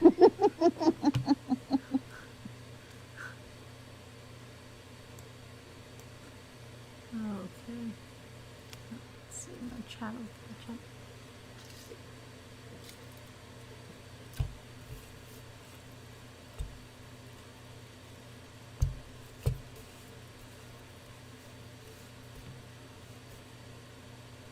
Anything interesting going on in chat? I'm trying to, my chat's catching up. If you guys see Nightbot putting out a check to St. Jude, that is direct to St. Jude. It has nothing to do, we don't collect it on behalf of St. Jude. It goes right there. It's just put in there so that if you guys are looking for somewhere to donate, especially for the holiday season, that Nightbot's reminding you of good cause. Let's see. Everyone hide. Danielle says everyone hide. Elma, if you're having pizza, you better share it with us.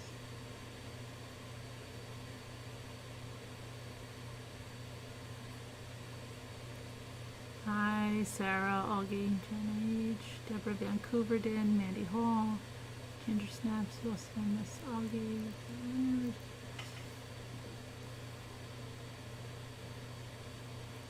Cha-cha time, yeah. It's a good time to stretch your legs, get a snack. All those emojis.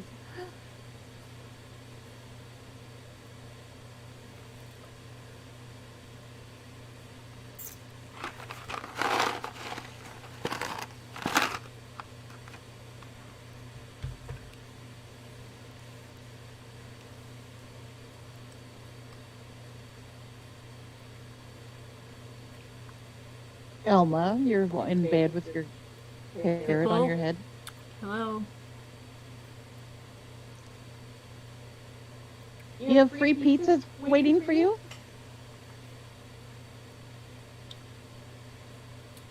You delirious with food talk? Oh, don't make me hungry.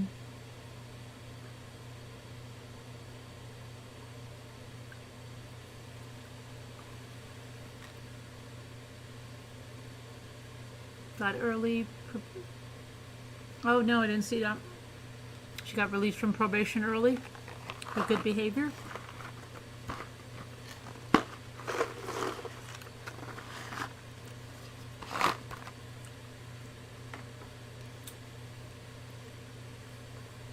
Hi, Eva.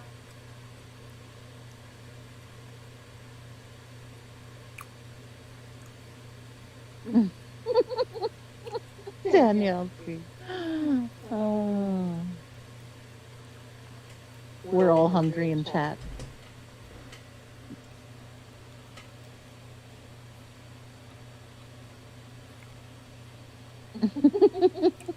Right, because she has to run, whisper. She actually has no pants on. What? Whisper to me and said, "Is that why you're not showing yourself?" I said, "Yes, because she has to run. She actually has no pants on."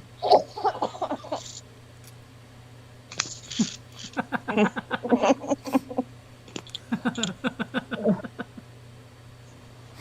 sorry. Okay, let's see.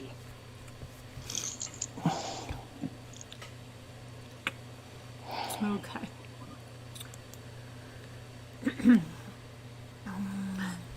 All right. Okay, where were we, Potter? No. I told you put the bag down. Okay, the handle that looks like something you would. I think that's where you were going. I think that's where you were. Okay. All right. It goes to that one fishing pole. It was just sitting on top of the box. Is there? I think I could do this. Can I just publish this to the jury? Let them pass it around. Sure. Do you have any objection if it goes in evidence? I don't have any objection. All right. In evidence is the tackle box. Defense W may be admitted into evidence with the same letter. Defendants W, Exhibit W, received in evidence and published to the jury. Gonna mark that as an exhibit. Oh, I'm sorry, that's you again. Going to mark that as an exhibit. Yeah, I think so. That will be WX group exhibit. I think what probably be better if I just put these all in on one page.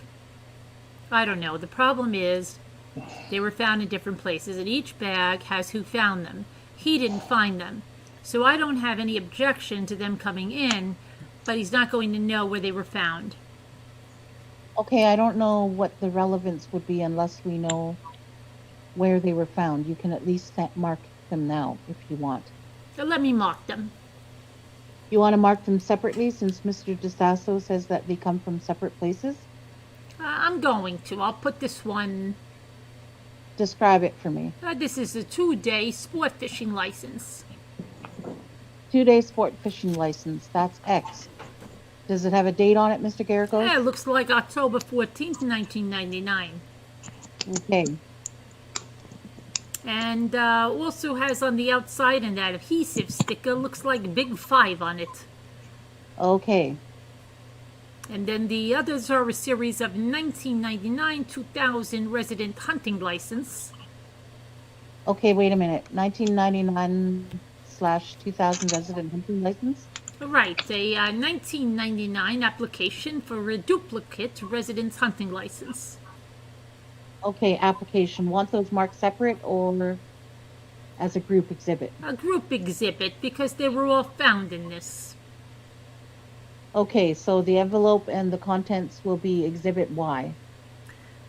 Okay, and a 1994 California sport fishing license with a separately, looks like it's falling off, a little purple California resident Pacific Ocean only sport fishing license coupon. Okay, defendants exhibits X and Y marked for identification.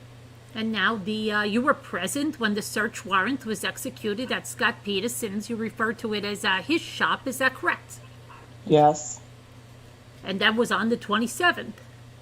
Yes.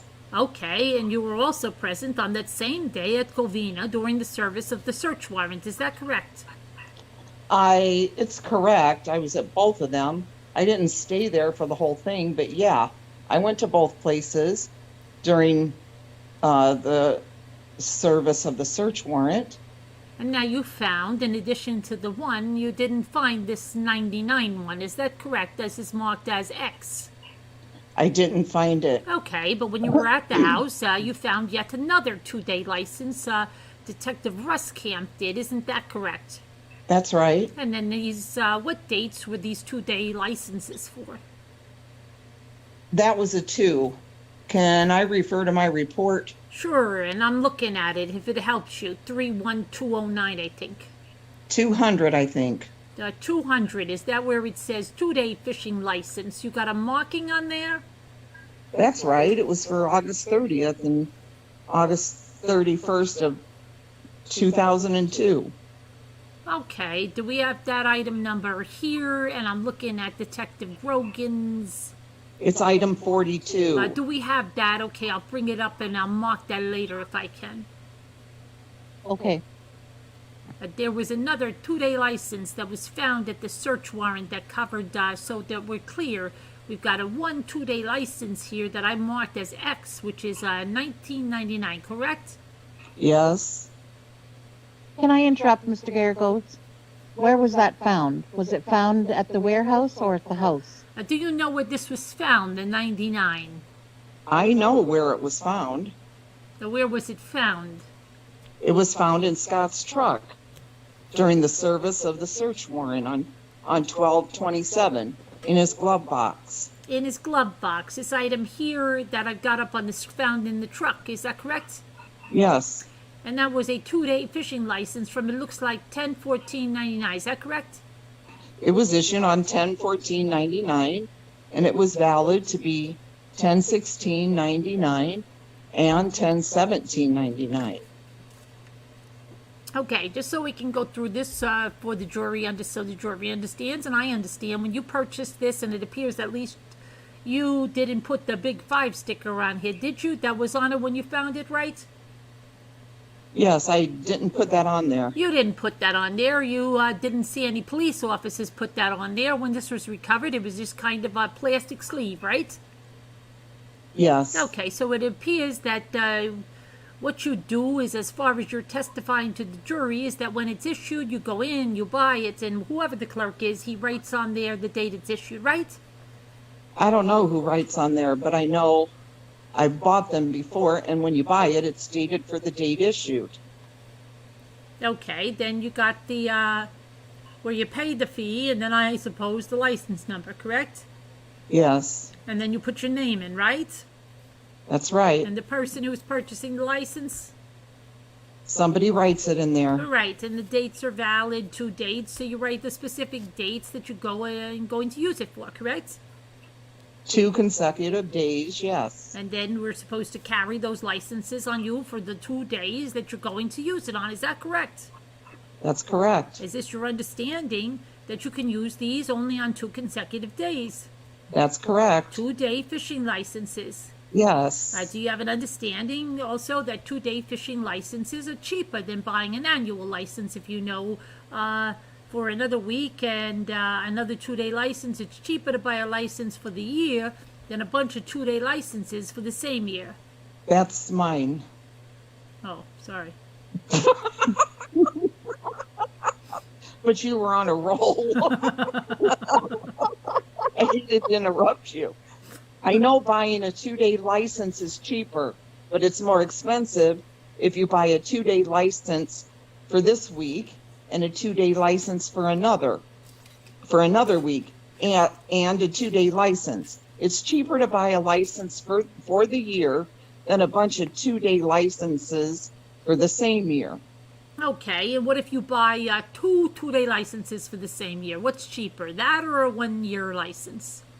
I don't know how much a 2-day license was in '99 or is now, but I think they're close to comparable, but I don't know. You don't know.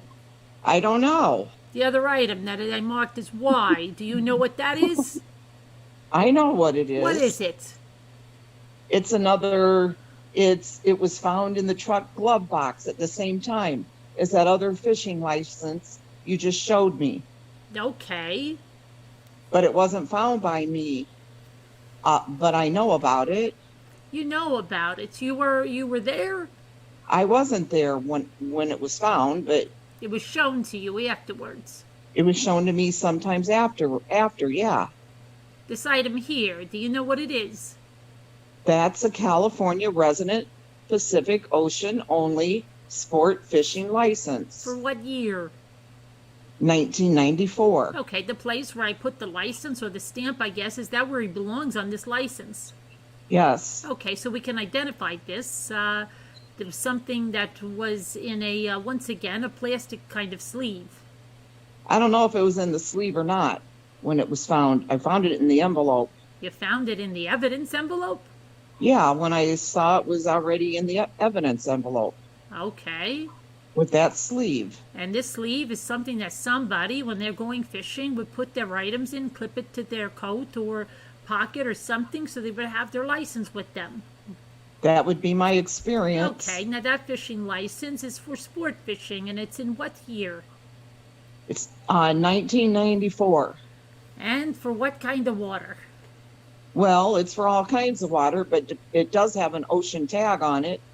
Okay, and the stamp that you put or you affix on the this license itself, I don't know if it's I don't know if that's where the stamp came from, but it is a 1994 license tag. and then it's got the date on here, and it shows it expires in December. Yes. Okay, and it's issued, so far as you know, to Scott Peterson in Monroe Bay, right? Yes. Okay, and the other two that were in the same sleeve, and all of these, Your Honor, are marked under Y. The other two things were a 1999 application for a duplicate resident hunting license, correct? Yes. And then a 1999-2000 resident hunting license, correct? Yes. And that was issued to Scott Peterson for the years 99 to 2000. Yes. He's got a stamp affixed to the back.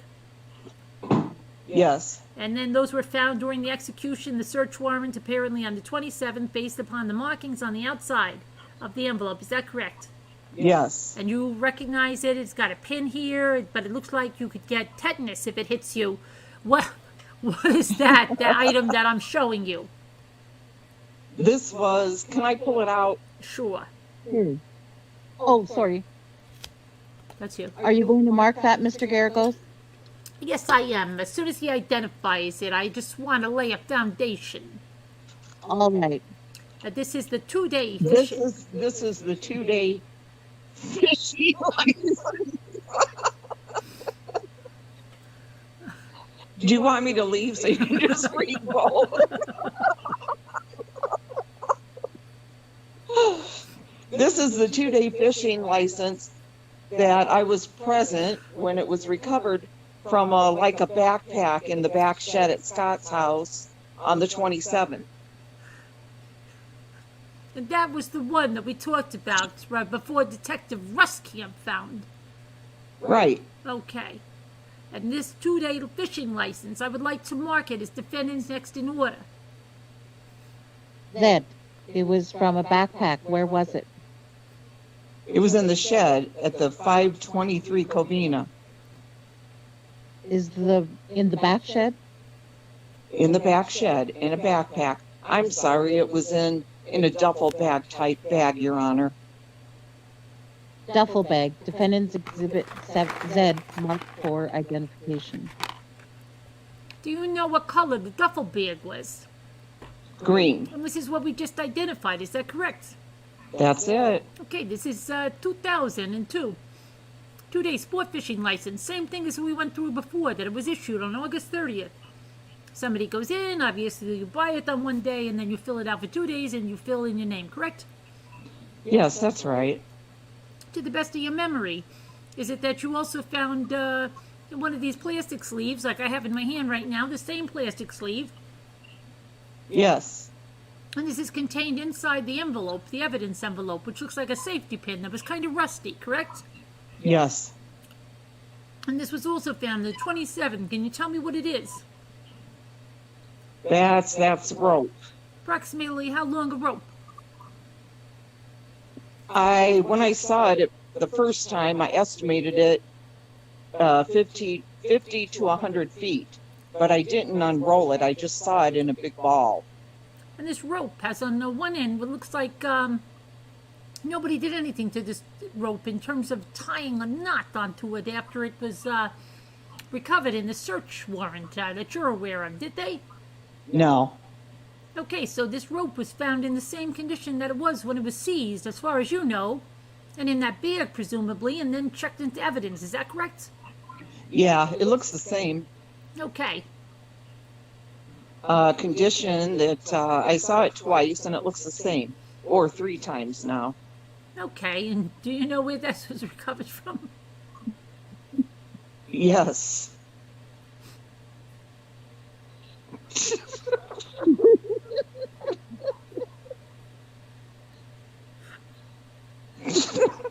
Order in the courts. No, I was just thinking about somebody that just drank. Who was the person that drank their paint water that time? Because I have a cup with brushes in front of me, and I almost grabbed it to drink it, and I said, somebody did say they drank their paint water once. Okay, sorry. I'm going to mark that as a double A. I'm going to put the bag and its contents. I got a shopping bag. Bag and contents. Did you recover that, Detective? Your Honor, I saw that rope on the 24th in the back of this truck in a toolbox, but I did not recover it when I saw it. And then you were present when it was recovered on the 27th?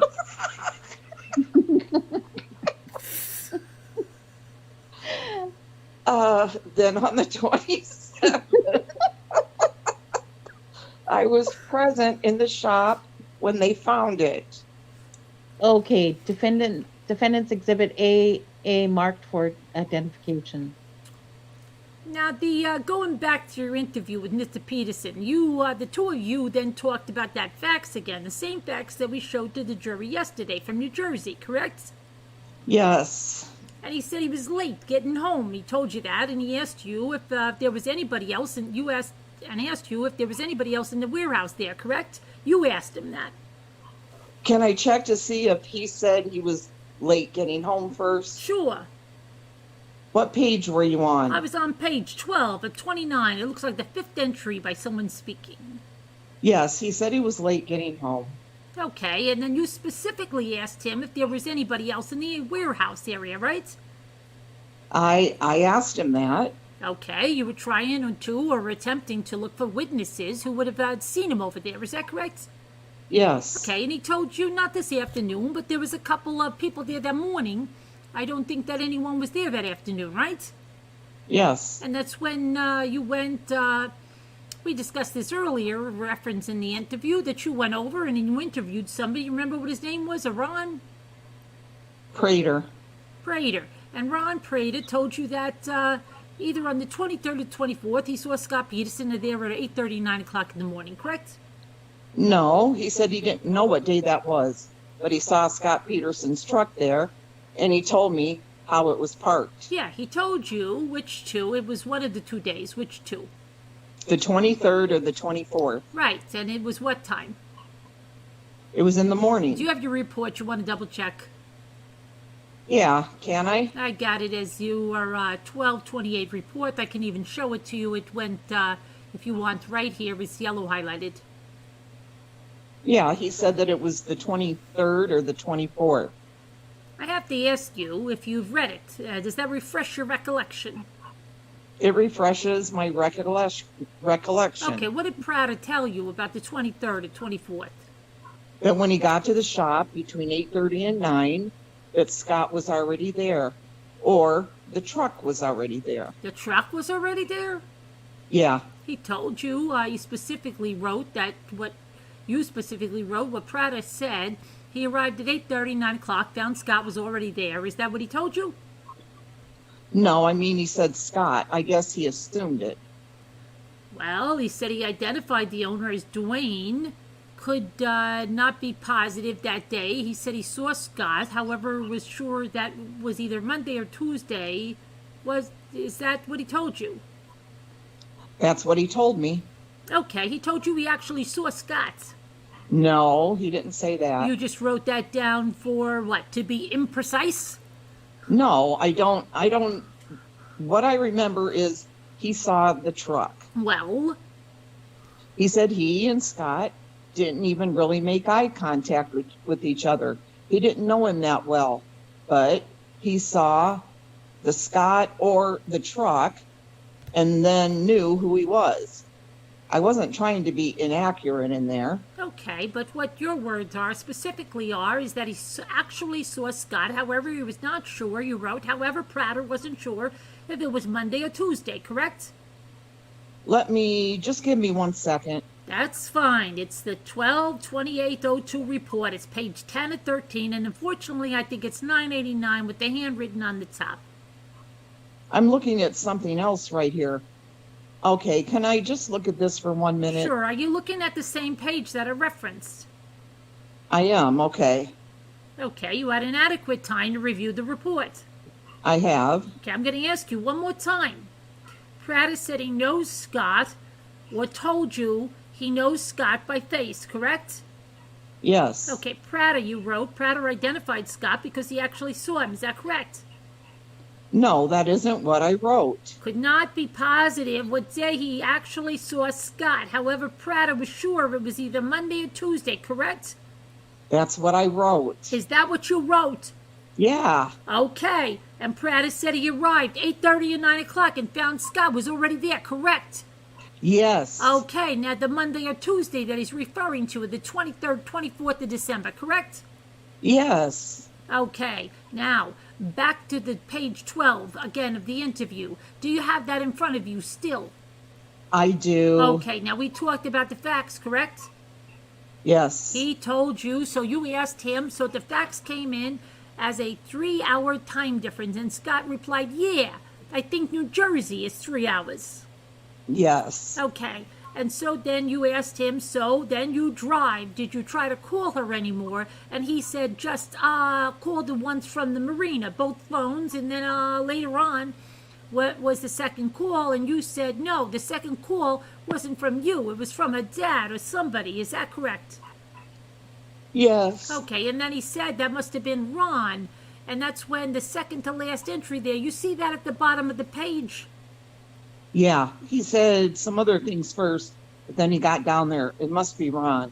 Right, you two were discussing who the second call was from. You identified it as there was only one for you, and he said it must have been from Ron, correct? Yes. And then on the next page, he said that there was one was I left Berkeley, and the other one was when I was driving in Livermore. The traffic was pretty line 21 bad, and I knew that I wouldn't be home by 4, and so I gave her a call. Is that correct? That's what he said. Okay, and the phone call that you listened to, and we'll play it in a minute on Scott's phone when he retrieved it, did in fact say, honey, I'm leaving Berkeley, I'm going to be late, or something to that effect, correct? Yes. So then you asked him, what does he do when he drives home? I'm on page 13, and you asked him, you backed in? And he says, yep. And then a few times, and you said, do you always do that? And he said, yeah. I had the box broken into a couple of times. Well, not broken into, but I failed to lock it a few times. And I got the umbrellas, and I always back in. So that's what he said to you, right? That's what he said. Okay, and now we're talking about the box. 17. What did you think he was referring to? The green box in the back of his truck. Okay, when you say broken into or backing it in, that would be so if you drove straight into the driveway and you were on the street, you wouldn't be able to see the green box from the street. Is that correct? Yes. And if you backed the truck in, you would not. It would not be as noticeable or noticeable at all. Isn't that correct from the street? Yeah, you probably could see it, but it wouldn't be as visible. Okay, now and then you started asking him about the umbrellas, correct? Yes. Actually, he brought it up first. He said, I failed to lock it a few times. I got the umbrellas, and I always back it in, right? Yes. You ask him, those umbrellas, were they in your car before, too? And he told you that he put them in there that morning, and my intent was to leave them at the warehouse. Is that correct? Yes.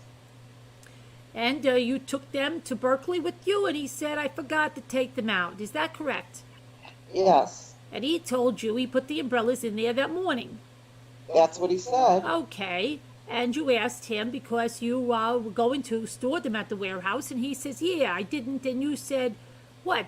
Did you just forget? And he said, yes, right? Or,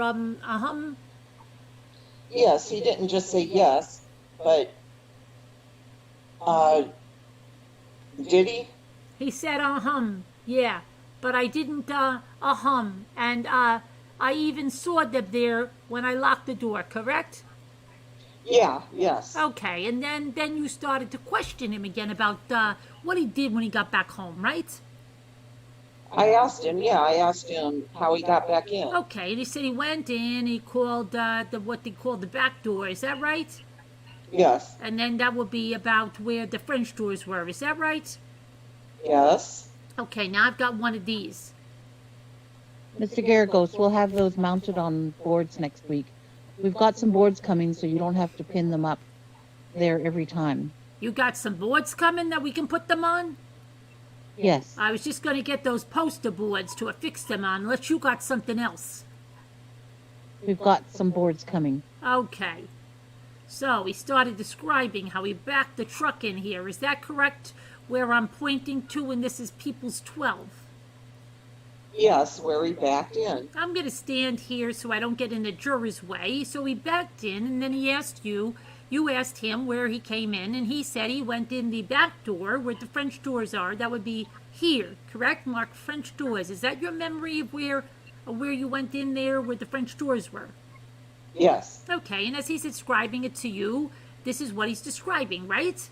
yes, Okay, and he said he saw the dog, right? yes, In the backyard. yes, Okay, he still had the leash on, and he took it off. Is that correct? yes, And he said that he had put it on the picnic table. Is that correct? yes. We don't have that in this. Can you mark where the picnic table is when you saw it on the 24th? Use this pen. Doesn't take up as much space. Do you want him to draw it in? Yeah, if you could, that would be great. Do you think we could draw in the picnic table? I can try. I'll just make it square. Yeah, okay, just draw a line Yeah, out. okay. Just draw a line from it and write picnic table. Now, did you ever recover the leash? I You personally. No, I saw it, but I didn't recover it. Okay, where did you find the leash? It was, I think, Who showed it to you? well, I don't recall if it was one of the first responding officers or if it was Mr. Peterson. Okay, and then we've already gone through, I think, the next portion of this where he told you about putting the mop out, correct? And then you wrote in where the mops were, right? I wrote where we found them. Right, and he told you how he had taken the mops out after the cat and the dog had come in, correct? Yes, And he told you it looked like the cat was going over towards the mop. So he took the mop out, he dumped off the water, right? yes. No, you... Well, you're pushing your pointer. Oh, well, you're pushing your pointer where he wasn't, where the mop wasn't. I want to make it clear. Well, the mop bucket, is that where you wrote in right there? That's where I saw them when I got there. He told me where the mop bucket was before he dumped it out, and it's nowhere where you're pointing that pointer at. Show me where it was.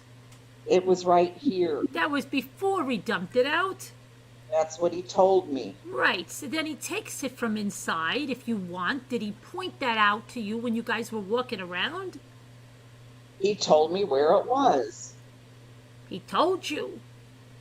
There's little pigeonholes, a little wall right here. And he called them that? There's a little light white piece, wood piece. Wood piece built in. He said it was right there. Okay, you want to mark that where? Why don't you draw an X? Draw a line, put mop 1 or mops 1 if that's where. So he told you, he took it out, he dumped out the water, and then you found out it was where he left it, right? Yeah, he says he took it out this way. And just so we're clear, he walked it through the kitchen, through this little living, where it says living room, out this side door, dumped the water and put the mops there. Okay. Now he told you he did that because you said, so you just picked it up and walked it out the front door, and he said, no, the little side door. That's the one you just pointed to, right? Yes. And that was right outside, and you set it out there, and he said he dumped it, and then he set it out there, right? Can you say that again? Because you... I'm on the bottom of page 14. Okay. He said, you said, and you set it out there. Right. And I assume you're referring to? Out that side door. Right. Out the side door. Right. And he said dumped it, then set it there, right? That's right. Okay. And then what'd you do is what you asked. Right. He said, I put my clothes in the washer. I took out those rags. I threw my clothes in there. Do you have a picture of those? Is that correct? Is that what he told you? That's what he told me. Okay, now 37cc, is that what you understood to be taking the rags out of the washer and putting them on top is what he's referring to? That's what I saw on the 24th. And so that's what I think he was referring to. Okay, now those rags at the time, I guess you took a look at them, right? Well, I didn't. Yeah, I looked at them. You looked at them, and your immediate, what piqued your suspicion was that they looked to have, I know the picture doesn't, it looks better, I guess, when you see it close up, so I apologize to the jury, but it looked like there was some dirt or grime on them, and some grass or something like that. Is that correct? Yeah, they were dirty, grassy. Okay, and this kind of piqued your curiosity. Is that a fair statement? That's why I asked about them. Okay, is it okay, Judge, since I don't have a clear one, if I pass this around to the jury? Yeah. Has that been admitted into evidence? Yes, had it been admitted, I believe it has. What number is it, just for the record? 37 double C. Okay. People's Exhibit 37 double C published to the jury. Now you came later. You later came to talk to Margarita Nava, right? Yes. And she told you that she used those to clean the outside of the windows of the Peterson residence and to clean the inside of the fireplace screen, correct? Yes. Excuse me, it has not been admitted, but it is now. Thanks, Judge. You want the rest of them in evidence, too. If you're going to show them to the jury, the foundation You was want to laid go by through the Letzinger and evidence Evers. too, if you're going to show Oh. them the jury? The foundation was laid by Letzinger and Evers? Yes, that's fine. That's fine, Judge. So 37A through double D will be admitted into evidence. People's Exhibit 37A through double D received in evidence. So that picture that the jury's looking at right now, Margarita Nava gave you an explanation for why they appeared to be so grimy or dirty that you didn't know at the time, correct? Yes, she did. Okay, and that fireplace screen that she's referring to, do you know where it was? There was... Is that in the living room? There's a fireplace in the living room. Isn't that right where I'm pointing to? There was also a fireplace in the... There was also a fireplace in the dining room. Okay, do you want to mark those two? They're on the diagram, but they aren't marked. Why don't you mark FP for fireplace? FP. I put fireplace 1 in the dining room, or FP. I'm sorry. 2 will be in the living room. Okay.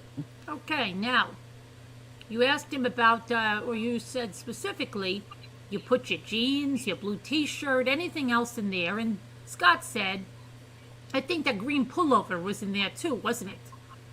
That's what he said. Okay, and you said, yeah, I think so. Did you start the washer? Yeah. Did you put the soap in the soap?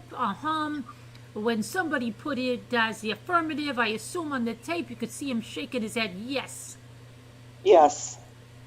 You, I don't, Mr. Garagos. No, I don't know. I think they put affirmative if it means it could have been shaking their head because the lady that dictates this doesn't see the tape.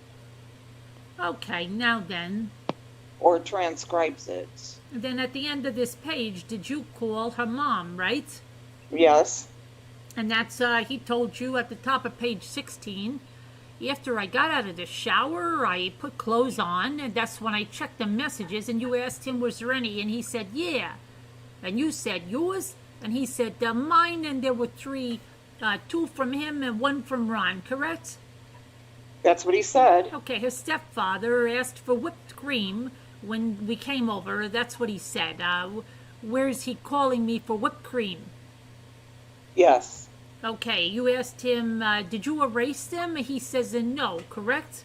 Yes. Okay, and then the one from Ron, do you know if that's here, the transcriptionist, you say the one from Ron, do you know if that was before yours or after yours? That's right. And he says, I believe it was after. That's what he said. And that wasn't true, was it? When you listened to it? I don't recall. Okay, now he told you that they were supposed to be there at dinner at 6 or 6:30, correct? Yes. And he told you, he gave you kind of a description of Sharon and Ron's relationship, right? Yes. And then he told you, I mean, they went back and forth, and you said, when he called, and I'm on page 17, what did, who all did you call? The people then, is that correct? Yes. And he told you, I called Sharon, then I called a couple of Lacey's close friends, I think Stacy and Renee, and then I had the phone book out to call the hospitals, when I think Sharon called me back at that point and said that they would do that and call the police, and for me to go check the neighbors and go to the park, correct? That's what he said. Okay, and then when you got at some point later on, actually, I take that back. Before this interview, you had, I think, described to the jury how you had retrieved the dialed calls and the received calls. Is that right? Yes. Okay, and then he allowed you to do that? I mean, you asked him, and he said that that's fine, do it. Yes. And you made a list, and I'm referring to your report. It looks like a 1225 report also, right? Yes. And sure enough, he had called. He looked like the dialed calls were Guy Miligi, his brother Joe, Karen Service, Greg Reed, Renee Tomlinson, Jeff Tomlinson, Brian Ulrich. Is that correct? Yes. And he said he had received calls from a number of these people, including Greg Reed, Stacy Boyers, Zach Zwold, Sharon Rocha, correct? Yes. So you were able to document that he told you, what he told you was accurate, is that correct? Yes. Okay. Told me about the phone calls. The phone calls, yes. Okay. And then you asked him if you went to the park, is that correct? Yes. You then asked him and he told you, and you checked, after I checked the neighbors, I came back home, I called Sharon one more time, she said, we're going to the park, and we have the police going there too, so I went down, right? Yes. Okay, and then he told you that the first neighbor he checked with directly across the street, right? Yes. And her name's Amy, and it's her son that I was talking to about a white truck, and that's what he told you, right? Yes. And so he's the one who said it was Amy across the street that he had gone to check with? Yes. Amy Kriegbaum, and you later learned that to be. Yes. Mr. Garagos, let me interrupt. Let's take the morning recess. Then I can deal with this other stuff. All right, ladies and gentlemen of the jury, we'll take the morning recess. I worked out this thing for the 4th of July, and I'll tell you about that before lunch. I know a lot of you have vacation plans. We'll let you know. And have you got that picture yet? Okay, we'll take a recess until 25 minutes to 11 o'clock. Okay, we'll take the recess here because there's a lot more. Wow. Does Potter have this? Potter, you got it marked, Potter? That's where we're taking the break. Oh, we're finished for tonight? Yeah. Wish I could mark this somehow. I know. Here. On Word document, we can mark it somehow. I forget. Well, yeah, I guess you could go in and get it in there and edit it and pull it out. But then every Yeah. time you have to go to the... Okay. It's so much more fun to try to find where you are every night. It is. But now we've got Potter.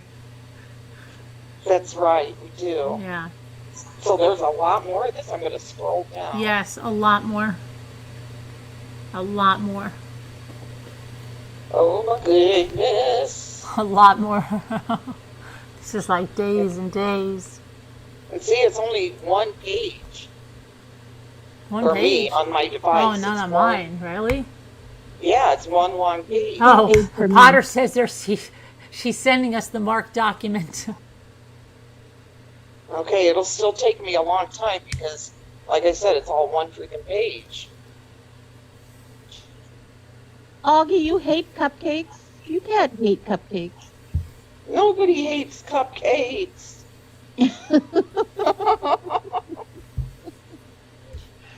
Do they? I didn't know that was possible. Deborah Van Couverden, you said you held up well. Yes, I think I did. A couple of two cha-cha-chas. Of course, it didn't start until right before I came on here. Started feeling that. Oh my I God. want it. So your guys' pages are marked. I know, Potter said she'll mark them.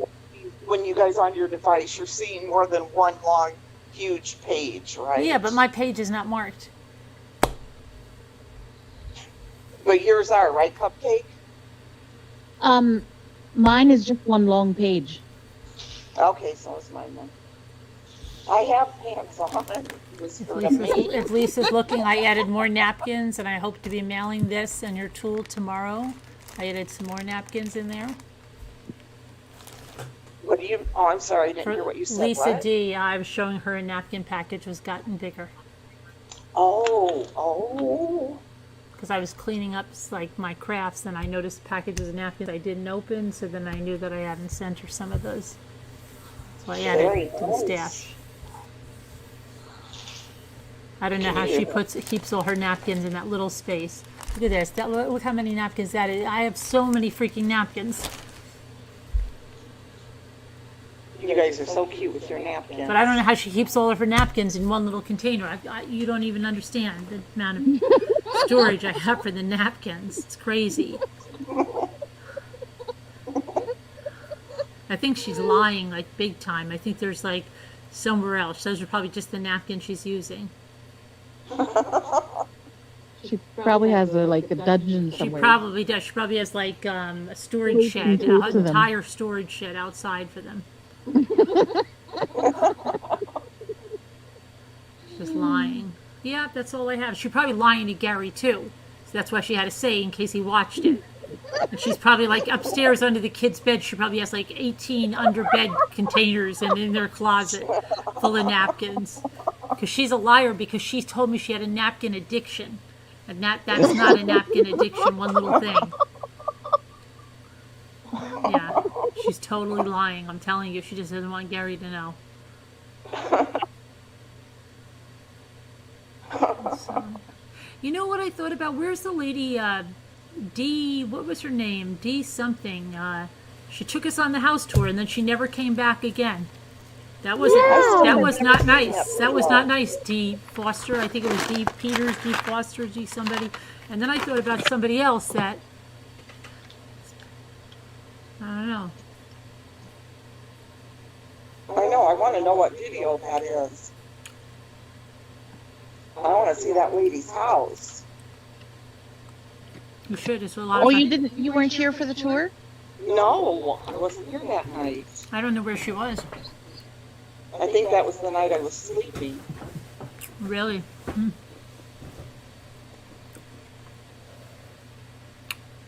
Pitbull I says should, you Pitbull. should show us your storage shelf sometimes. Yeah, Sometime. I will.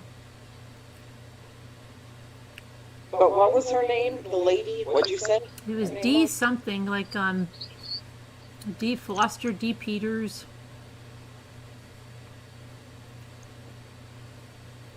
Oh, okay. Gordon Lightfoot. Gordon Let's Lightfoot. take a look He at sang the that song. true crime headlines. There's some more crap on Watts that came out, but I'm going to do that tomorrow. That's Yeah. traded some stuff for honey buns. Stupid. And what's the breaking news on Cindy Watts? Did anybody hear that one? The breaking Patreon only news on Cindy Watts. Ooh. Yeah. Well, what's going on with her now? Oh, I don't know. It was Patreon only, you know? Oh, Not by A the different guy, not by channel. the guy that does that, but by another lady. I'm sure it's breaking news. I'm sure. Right. Cindy's version, total fabrication. she Good has a night, new Alpha. nickname for her baby boy. What? It's probably something stupid like they got a dream team lawyer that says something or other. I don't know what they did. Check the Cupcake. Can you see the chat if anybody knows? I'm looking at the chat too. Oh, okay. Because I'm trying to look at this now. Let's see. Oh yeah, Kevin, I was in Hollywood that night. That's right. Thank you. I don't know what I'd do without him. What are DDs? I hate to seem naive at my age, but what are DDs? I don't know. I don't know. Oh, the guy that they're fingering for that Christian Bruckner for Madeleine McCann. He suffered a courtroom attack and he gets broken bones. What? Yeah, the German man accused of kidnapping Madeleine McCann was seen outside prison walls since the first time he was named a suspect in the 17-year-old missing persons case. Okay, so it said that he was in a holding cell in the courthouse at the time of the alleged assault and suffered multiple broken ribs. Paparazzi surrounded the scene as he was loaded into the ambulance. German court officials have reportedly declined to comment on the assault, citing an ongoing investigation. Bruckner's attorney was heard arguing with prison guards about video footage that may have captured the attack. Bruckner was reportedly treated at an emergency room and reported back for the hearing later Monday. The convicted P and R, who has a long criminal history, has not been formally charged with Madeleine's disappearance, though prosecutors in multiple counties have said he is the prime suspect in her disappearance, and it's also unlikely that the girl is still alive.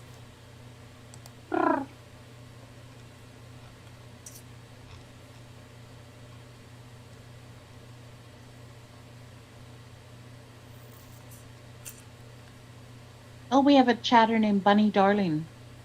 Oh, That's Bunny a nice darling. name. Hi, Bunny darling. Lori Loughlin's husband shaves his head 2 days before the start of his 5-month prison sentence. He wants to look tough.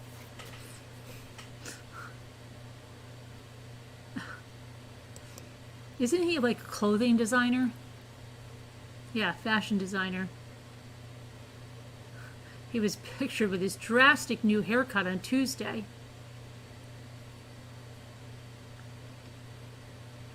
Oh, we've got a nice Massimo Giannulli. What? Doc Kelly. What happened? Somebody just deleted his. What they He's say? a jeweler saying something about Mr. Robbie, Fat Robbie. Oh, okay. That deserved a tougher sentence because. Oh, there he is. Oh, wow, he really looks different. But he kept his beard. Interesting. He looks old, though. He makes him look much older. Wow. Hi, 61. Him and his hair can go shove it. But he looks older than he looks old. He's an old looking 57. He looks like he's had and he looks like he's been having like a lot of plastic surgery. even and still looking old.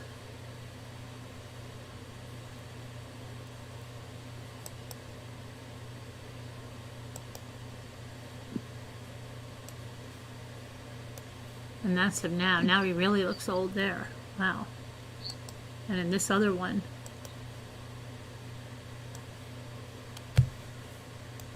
yikes. Looks like Grandpa. Wow. Brushy brush. Alma. Alma can't get over the brushy brush. Oh, brushy brush song? I don't remember what it sounded like. Brushy brush, brushy brush. That's a cute song. Do you want a brushy brush? Lisa sings it a lot better than me. Brushy brush. In the bath, I think she rolls her R's on that one, doesn't she? Brushy brush. Pretty sure she does. I'm pretty sure she does. Oh my gosh. Let's see what else. Brushy brush.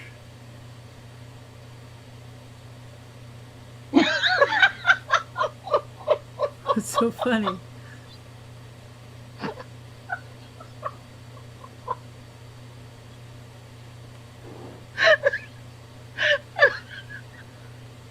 Did you see what Alma wrote? No, I'm gonna go take a look now. 'Cause Can't brush it anymore. I shave and shave it.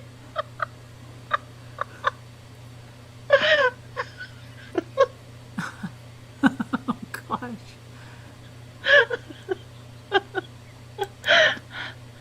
Oh my god.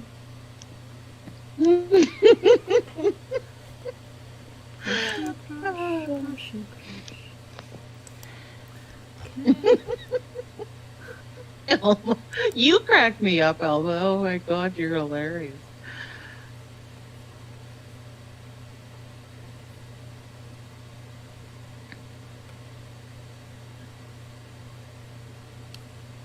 Sarah Nash wants them to do community service, no jail time. Really? Mm-hmm. You don't want them to go to jail? That's what Sarah Nash said. Oh. How come, Sarah?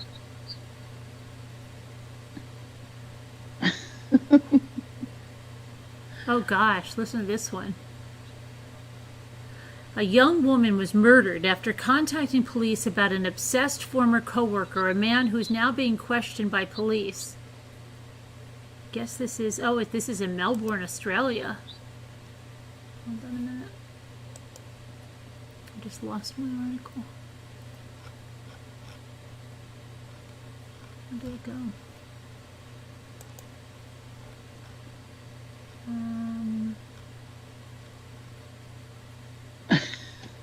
Here we go. Oh, thanks, Daniel.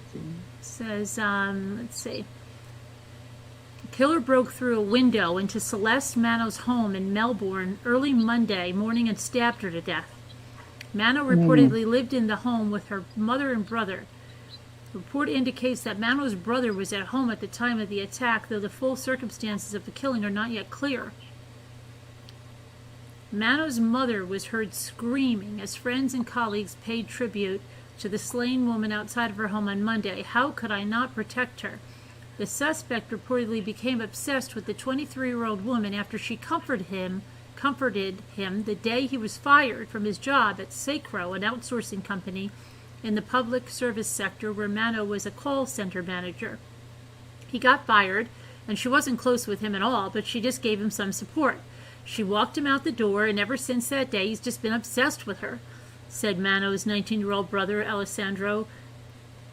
Alessandro said that his sister had gone to the police about the former co-worker as his obsession grew, despite her attempts to let him down gently. It started around the start of the year, contacting her on Instagram. At first, she was nice to him and said she wasn't interested, and then he kept getting obsessive, and eventually she had to block him, and he created about 1 million other accounts, Mano's brother said. And authorities have not yet confirmed if the former co-worker is the man now in custody on suspicion of killing Mano. The suspect, reportedly a 35-year-old man, drove himself to the police station on Monday, according to the Sydney Morning Herald. The unidentified man is under police guard at the hospital where he's being treated for minor injuries. We need the government to listen. Everyone should have the right to live their lives in their homes, in their bedrooms, on the streets. No one should be scared, Mano's older brother Jaden, 33, told the Sydney Morning Herald. Man, woman, or child, the evil should not exist. This needs to change. This evil cannot be allowed to continue. This needs to change. Terrible. Hmm. And here's the girl that was murdered. Pretty girl.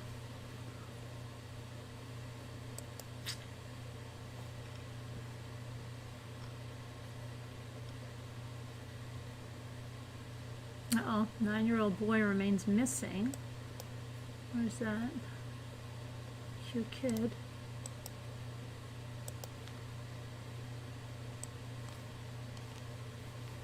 Come on, come on. Move over, move over. Move over, move over. So now it says his parents said he ran off after getting into an argument with them, but 9-year-old Jordan Gorman hasn't been seen in days. And now several other law enforcement agencies have joined in to help. Jordan Allen Gorman was last seen at his home in Ashland City on Sunday off of the Valley View Road in Cheatham County at around noon. The boy's parents reportedly said he was upset when he ran off. According to the Cheatham County Sheriff, Lieutenant Ken Miller, the search resumed for Jordan on Tuesday morning. Police have been canvassing the neighborhood and surrounding areas, but so far haven't spotted him. An Amber Alert is now in place for Jordan after new information and growing concern about his well-being, police said, according to the Clarksville Now. The Clarksville Police Department sent 15 officers to Cheatham County on Tuesday morning to help with the search, while residents around the Valley View Road have been asked to search their property for anywhere a child could be hiding. Let's see. Oh, that guy, he's so adorable. Okay, Jordan's parents lost a 24-year-old son to a car crash in 2011. Since then, they have been adopting children, including Jordan, along with 4 others. Okay, let's see here. During a press conference on Tuesday morning, authorities said Jordan did not have a cell phone or other device connected to the internet, but authorities are going through the family members' cell phones to determine if they can get more clues into what happened. Police reiterated that no one has been named a suspect, but they are simply going through each step they can, leaving no information unsearched as they try to find the boy. They added that the FBI has been called in to assist the TBI and other local law enforcement agencies. There is less than 1% chance the parents had anything to do with the disappearance. They're good people, Pryor said. Meanwhile, TBI and Cheatham County Sheriff Mike Breedlove said that they are in a race in time to find Jordan, described as a small boy for his age. The area around Jordan's home is surrounded by steep inclines with rough terrain drop-offs. As of now, authorities are not asking for volunteers to assist. Jordan was last seen wearing a gray short-sleeved t-shirt with red stripes on the arms and blue jeans. He may not have been wearing shoes. He's described as a white male who stands 4 feet tall, weighs about 75 pounds. He has brown hair and brown eyes. They're saying the boy was found. He was found? Yeah. Alive? Danielle said the boy has been found. Alive. I don't know. Was he found alive?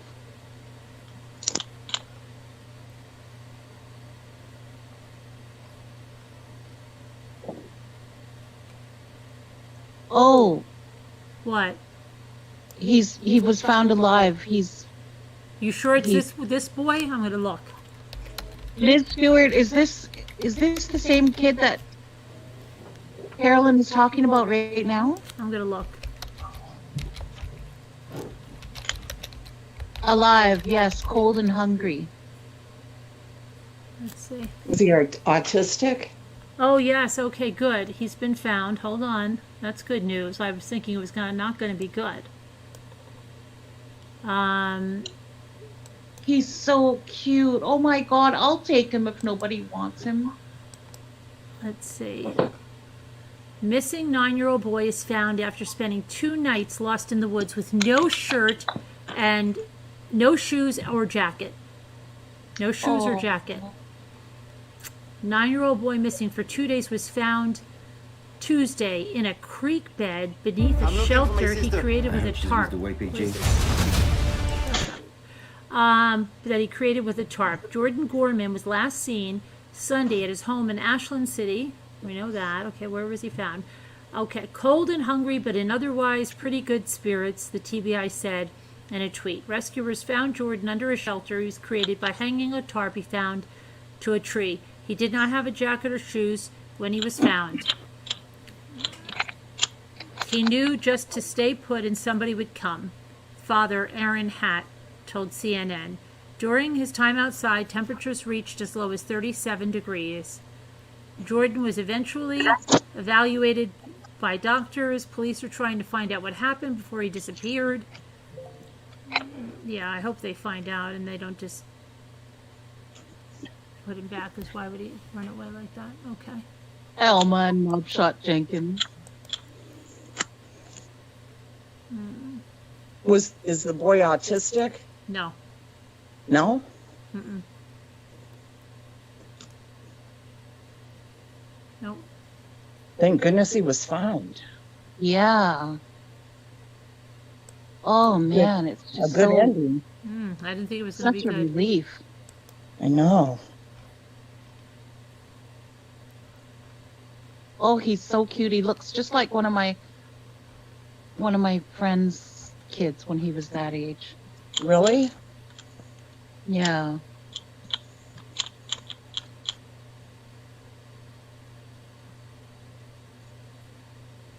Oh, Sarah Nash, don't cry. I'll cry. Why is she crying?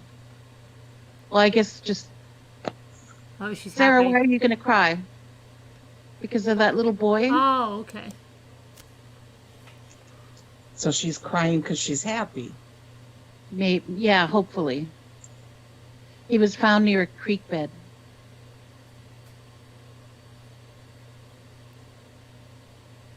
Aw, that little boy said the father said he knew to stay put. Okay, but there's another boy missing, 9 years old, in Texas. Has this one been found? Texas police have issued an Amber Alert for 9-year-old Jeremiah Thompson, who was allegedly abducted from Beeville Sunday night. Exactly, Sarah Nash. I wouldn't let him go back there until I knew everything, too. Kevin, stop. Yes, I'm here. Two this- squirts. Two squirts. Has this boy been found? The one nobody knows. Nobody knows.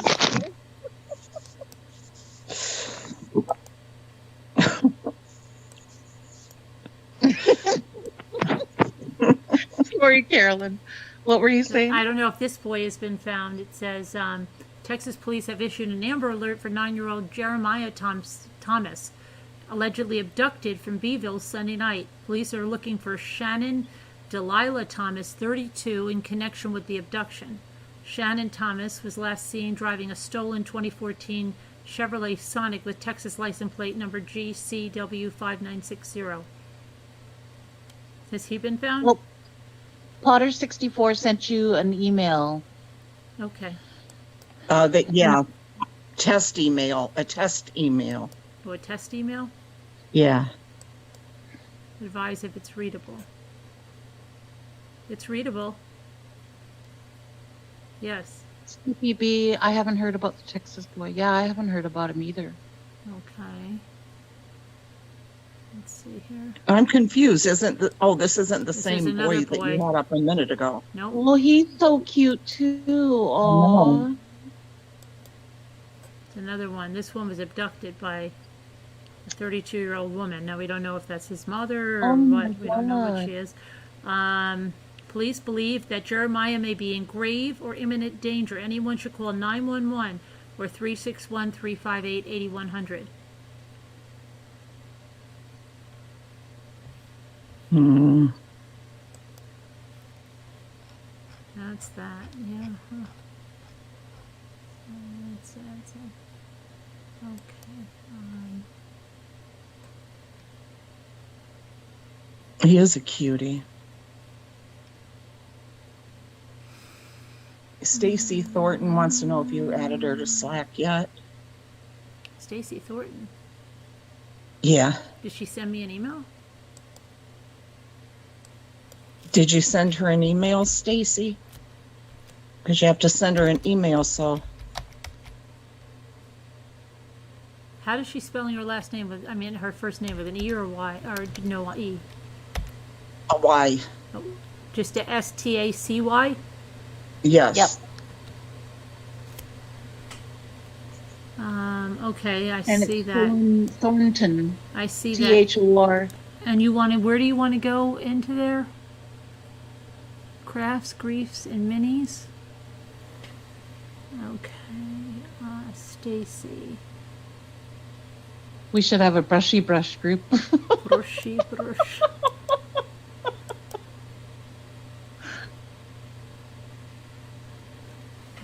Or shavy That'd be shave. funny. She sounds just like the Bryan clan. I think it is the Bryan clan, that's why we don't see her.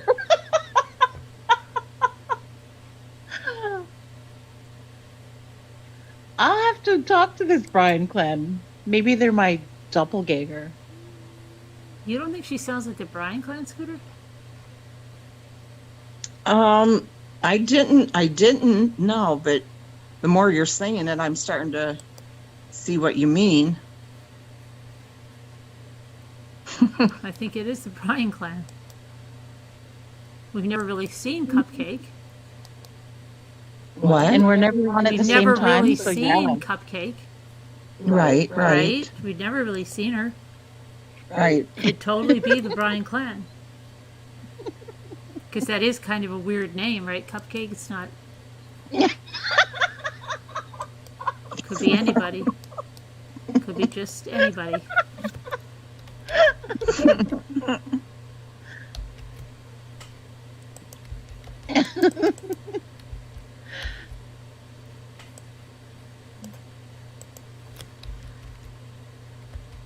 Elma hair there, no bueno. What is that name? Deborah Van Hooverton. Oh my god, these guys are cracking me up. I know, they're so funny. Alma, I'm have you already in seen bed. Mr. Shannonite, the other one? Oh, we have Mr. more than one. Shannonite is there? We have more than one Mr. Shannonite. We have more than one Mr. Shannonite? Is he there? Do we? I don't know. It's what, Something like the official Mr. Shannonite. I think he calls himself the real Mr. Shannonite. Yeah, the real Mr. Shannon. Yeah. Mr. Shannonite. Is he here? I don't think so. I haven't seen him. Yeah, I haven't either. Somebody was mentioning him. Did you see that Montgomery woman who killed Bobby Joe Sinnert and cut her baby out of her? Yeah, that's... Has asked to reprieve in her death sentence. What was she? She was asking. She asked to reprieve her death in her death sentence. I don't know what that means. That's what Potter 64 said.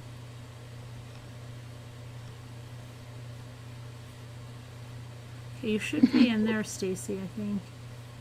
Yeah. Whisper to me, razor burn, razor burn. Oh, the boy in Liz Stewart is saying the boy in Texas was also found Alive? alive.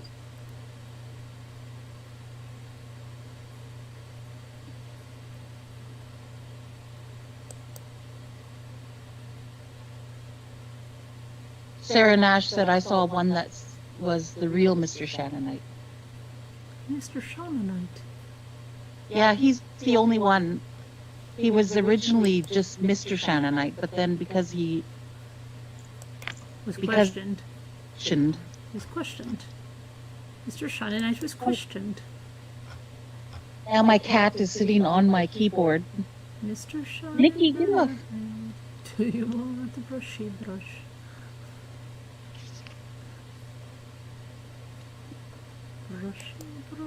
Mother arrested for driving motor vehicle, not kidnapping.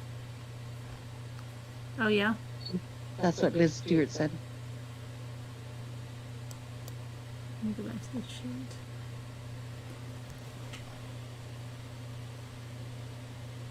Why is Scooter so quiet? Oh, Alma, Mr. Shannonite was popular because somebody was questioning his authenticity. That's why he became so popular. I'm just laying here now. I got in bed, laying here listening. Okay. Are you laying next to Dave? No, he's not here. Dave's not Oh. home.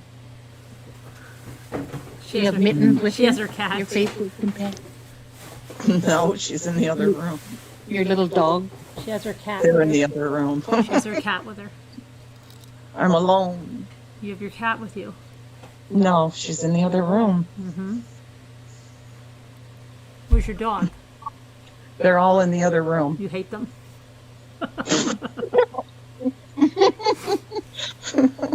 Get out of here.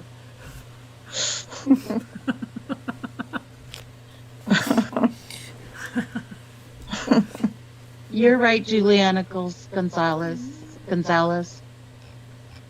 What, Look shouldn't at talk Kevin about Leonard what- coach. what'd she say? Well, it doesn't matter if the missing child is cute or not. Just saying, she says. Oh. We have snow out here, like a quarter of an inch. What? What? Oh, yeah, a little bit of snow. Nothing really. It's supposed to be 50 degrees this weekend. Yeah, it's supposed to be 48 here tomorrow, I think. Just a little light dusting of snow. Ew, Elma. Now Elma's talking about her bird pooping on her head and it went in her mouth. Oh, come on, Alma. That's gross.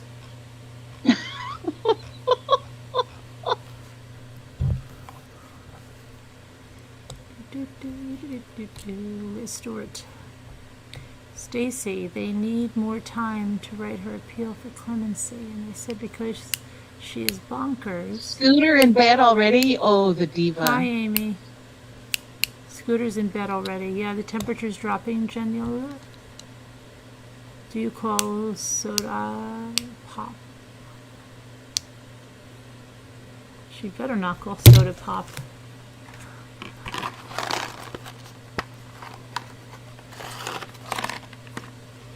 So, tomorrow's Wednesday. It's soda pop. Huh?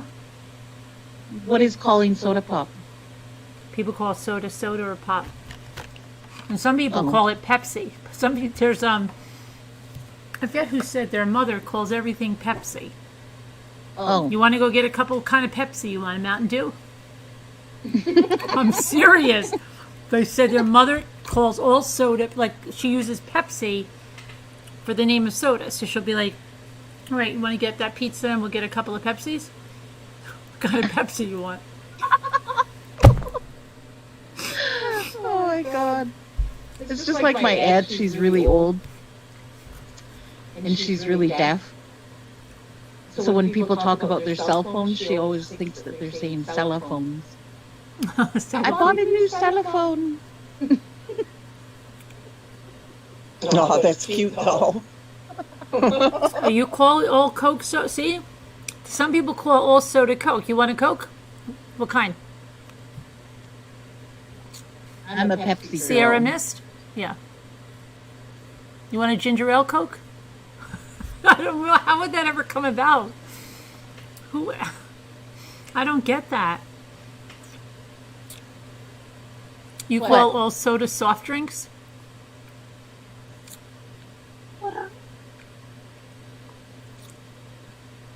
Because that would be nuts. Like, can you go to the store and get 2 Cokes? Yeah.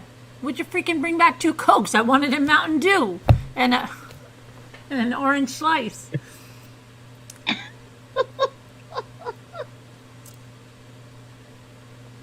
Cokes. Get a couple of Cokes. It's true though, but doesn't that sound silly to you? Like, if you go somewhere, what do you say? I want a Mountain Dew Coke, please.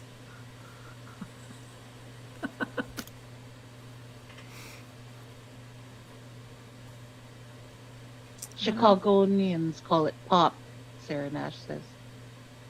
What'd she say? She, Chicagoans? she said Chicagoans Yeah, call it Chicago, pop. whatever, Chicagoans, whatever, whatever they are. People that live in Chicago. Chicagoans. Of course, it sounds silly.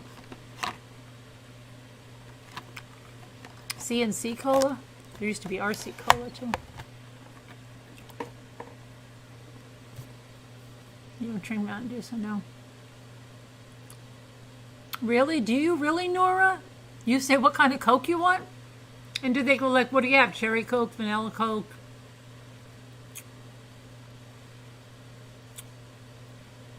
Don't Coke shame you guys? Okay. Don't come to New York and try to do that because they'll laugh at you. They're all going to laugh at you. No, they would laugh at you. They would Coke go, shame. you don't have Coke. You want Pepsi? Pepsi okay? No Coke. I don't know, Alma. What do you call someone from Hong Kong?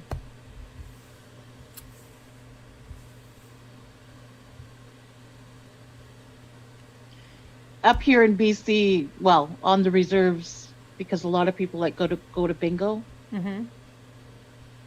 A lot of the pops, especially like the cream soda and the orange and the grape, they call it bingo juice. Really? You call it all, how do you call it all Coke? Doesn't that screw you up if you go to the store? Go get a couple cases of Coke. How do you know what they want? And then when you come back, That's crazy. I'm sorry, guys. That is a bit crazy.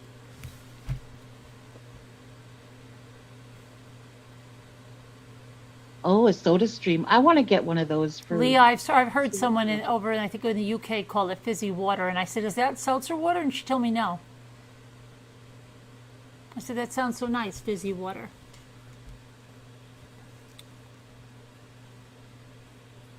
Nana Patty. Call it soda. Oh, Kevin Leonard. There's my shining star. They do laugh in New York. No Pepsi is not okay. Soda is better to call it. Oh.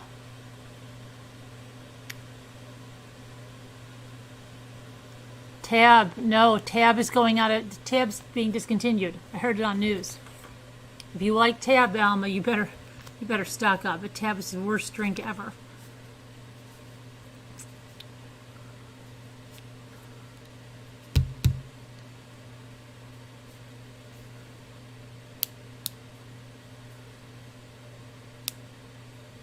Is that really loud, that right there?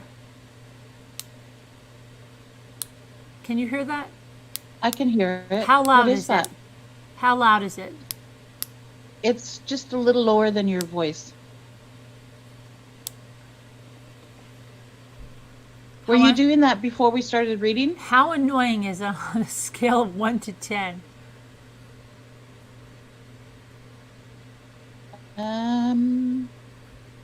Well, it's not fingernails on chalkboard. It sounds kind of like What is that? What's that you're It's my doing? pen, like that.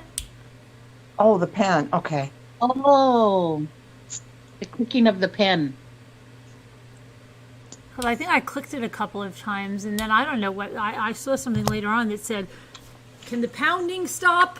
Or something. I don't know what that was, and I don't know if it was me. Pounding. Was that I'm me? horrible. I will purposely. Is it really if that there's a pen annoying, that clicks, Leah? Really? 8? Wow. Okay.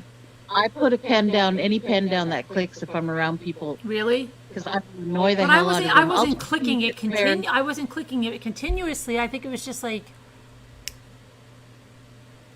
that, a couple of times. It's not annoying to you?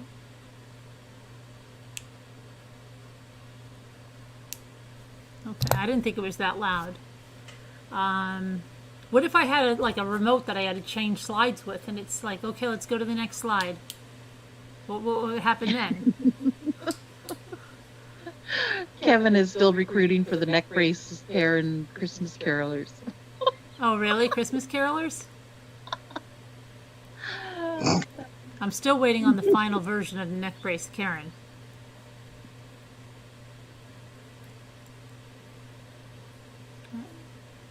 The stuff Kevin comes up with. It's great. It's not that loud, Ginger? Okay, so maybe it wasn't me.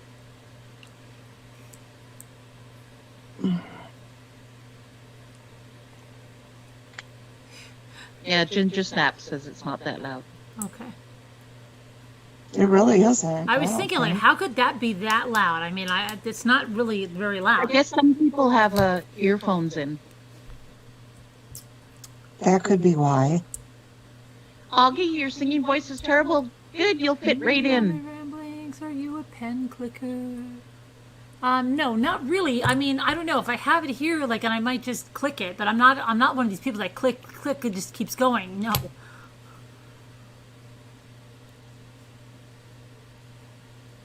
Carolyn A. clicks her pen all the time. It's not that annoying. Okay. Pitbull Sleuth just said he didn't hear it. He went to Good and Apple. Oh, okay. Let's see if I have anything else before we go. Kevin, I'm sorry, I'm crazy. Okay, so the things we have are the Jones Joy, the anniversary. Then the St. Jude is in there. That has nothing. That's like goes straight to St. Jude. It's just something to help raise money for St. Jude. So Nightbot's going to remind people every 15 minutes. And let's see, like anything else. I missed something else quicker.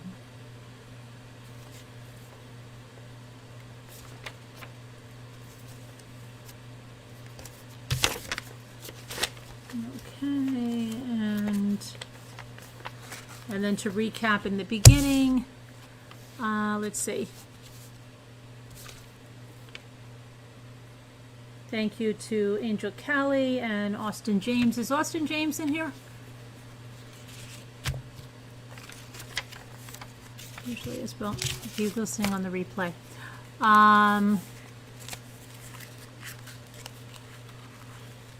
When I was young, we called the shopping cart a buggy. Some people still do call it a buggy, but they're usually in somewhere else. They live somewhere else. But I like the idea of a buggy. It sounds so much more fun than a shopping cart. He was before? Okay. All right. Much Yes, earlier? Elmo. What?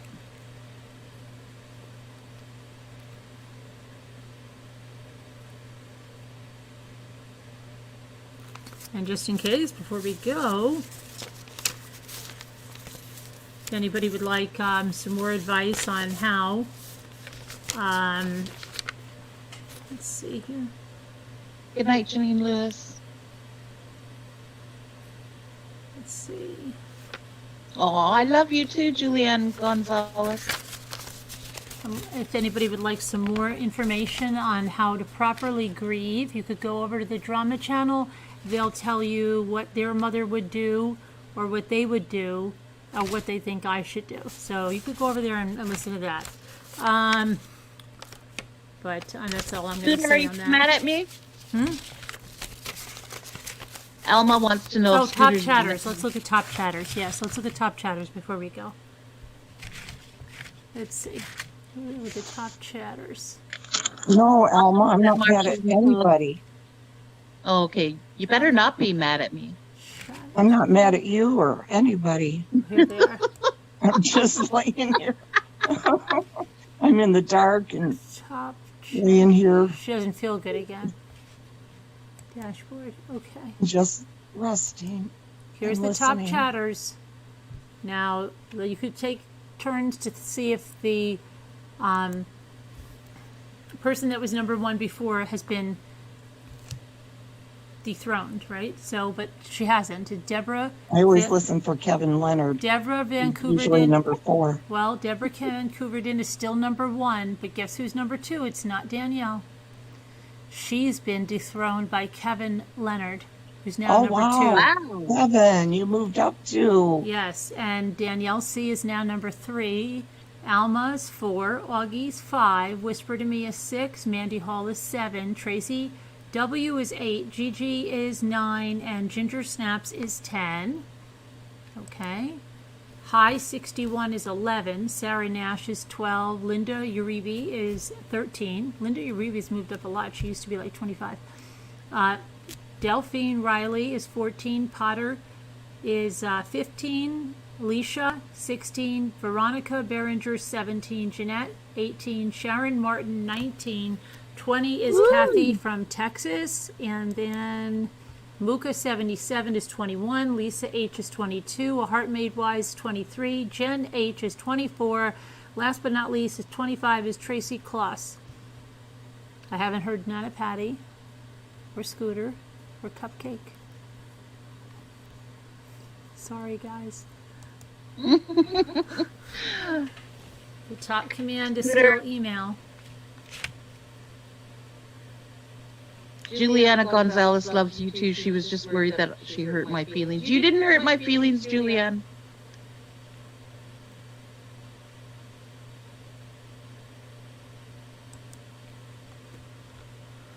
Okay, and then we have, let's see what's going on. Everybody's got it?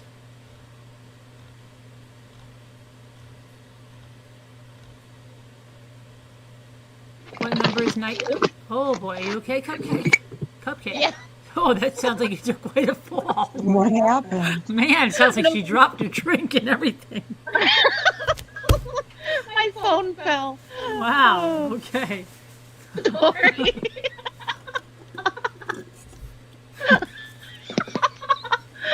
That would be horrible if it was me falling. No, it was just my phone. Can you imagine? And we can't even see you, and you can just hear like boom, boom, like down the stairs. Oh gosh! And then Yeah, I nothing. don't even get it on screen like your hubby. Right, and then nothing though. If you just heard you like bang, like down a whole flight of stairs and then nothing. Like a big red blur like Jimmy. Right, but it's worse if you can't see it and you hear it and then nothing. Exactly. Oh, Ginger Snap says that sound was too annoying.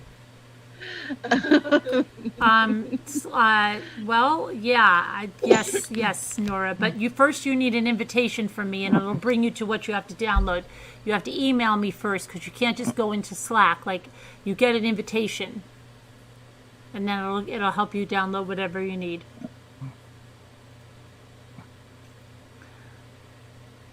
You're gonna go. The Nightbot has Mommy Rambling's email. Yeah, hit an exclamation email, and the Nightbot will put up the email. You're gonna mop, Alma? Yeah, I guess so. But I'm gonna go because I've got therapy, my therapy in the morning. Let's see. You're gonna go brush your cat? Okay, good. That's good. Whisper to me. I didn't even know you had a cat. Whisper to me. I thought you just had dogs. Brushy brush.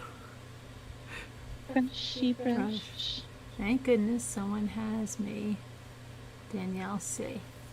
Okay. Nothing like cleanliness, Alma said. Cleanliness is next to godliness. We know that. So Alma's embracing that. Thanks, Augie. All right, everybody. I'm sure I have a lot to talk about tomorrow, though. Okay. Yeah. So we'll see you guys. Thanks for the moderators in the chat. Thanks you guys for coming in the chat. And thanks for Cupcake and Scooter reading, even with the cha-chas. And we'll see you guys tomorrow. Love you. God bless. Prayers Welcome. for all. Good night, everyone. Oh, we're supposed to. Yeah, but Night, now you can't even see. I'm going to be the Caroline. only one Love you waving. guys. Bye. Love you. Bye. Bye. Bye.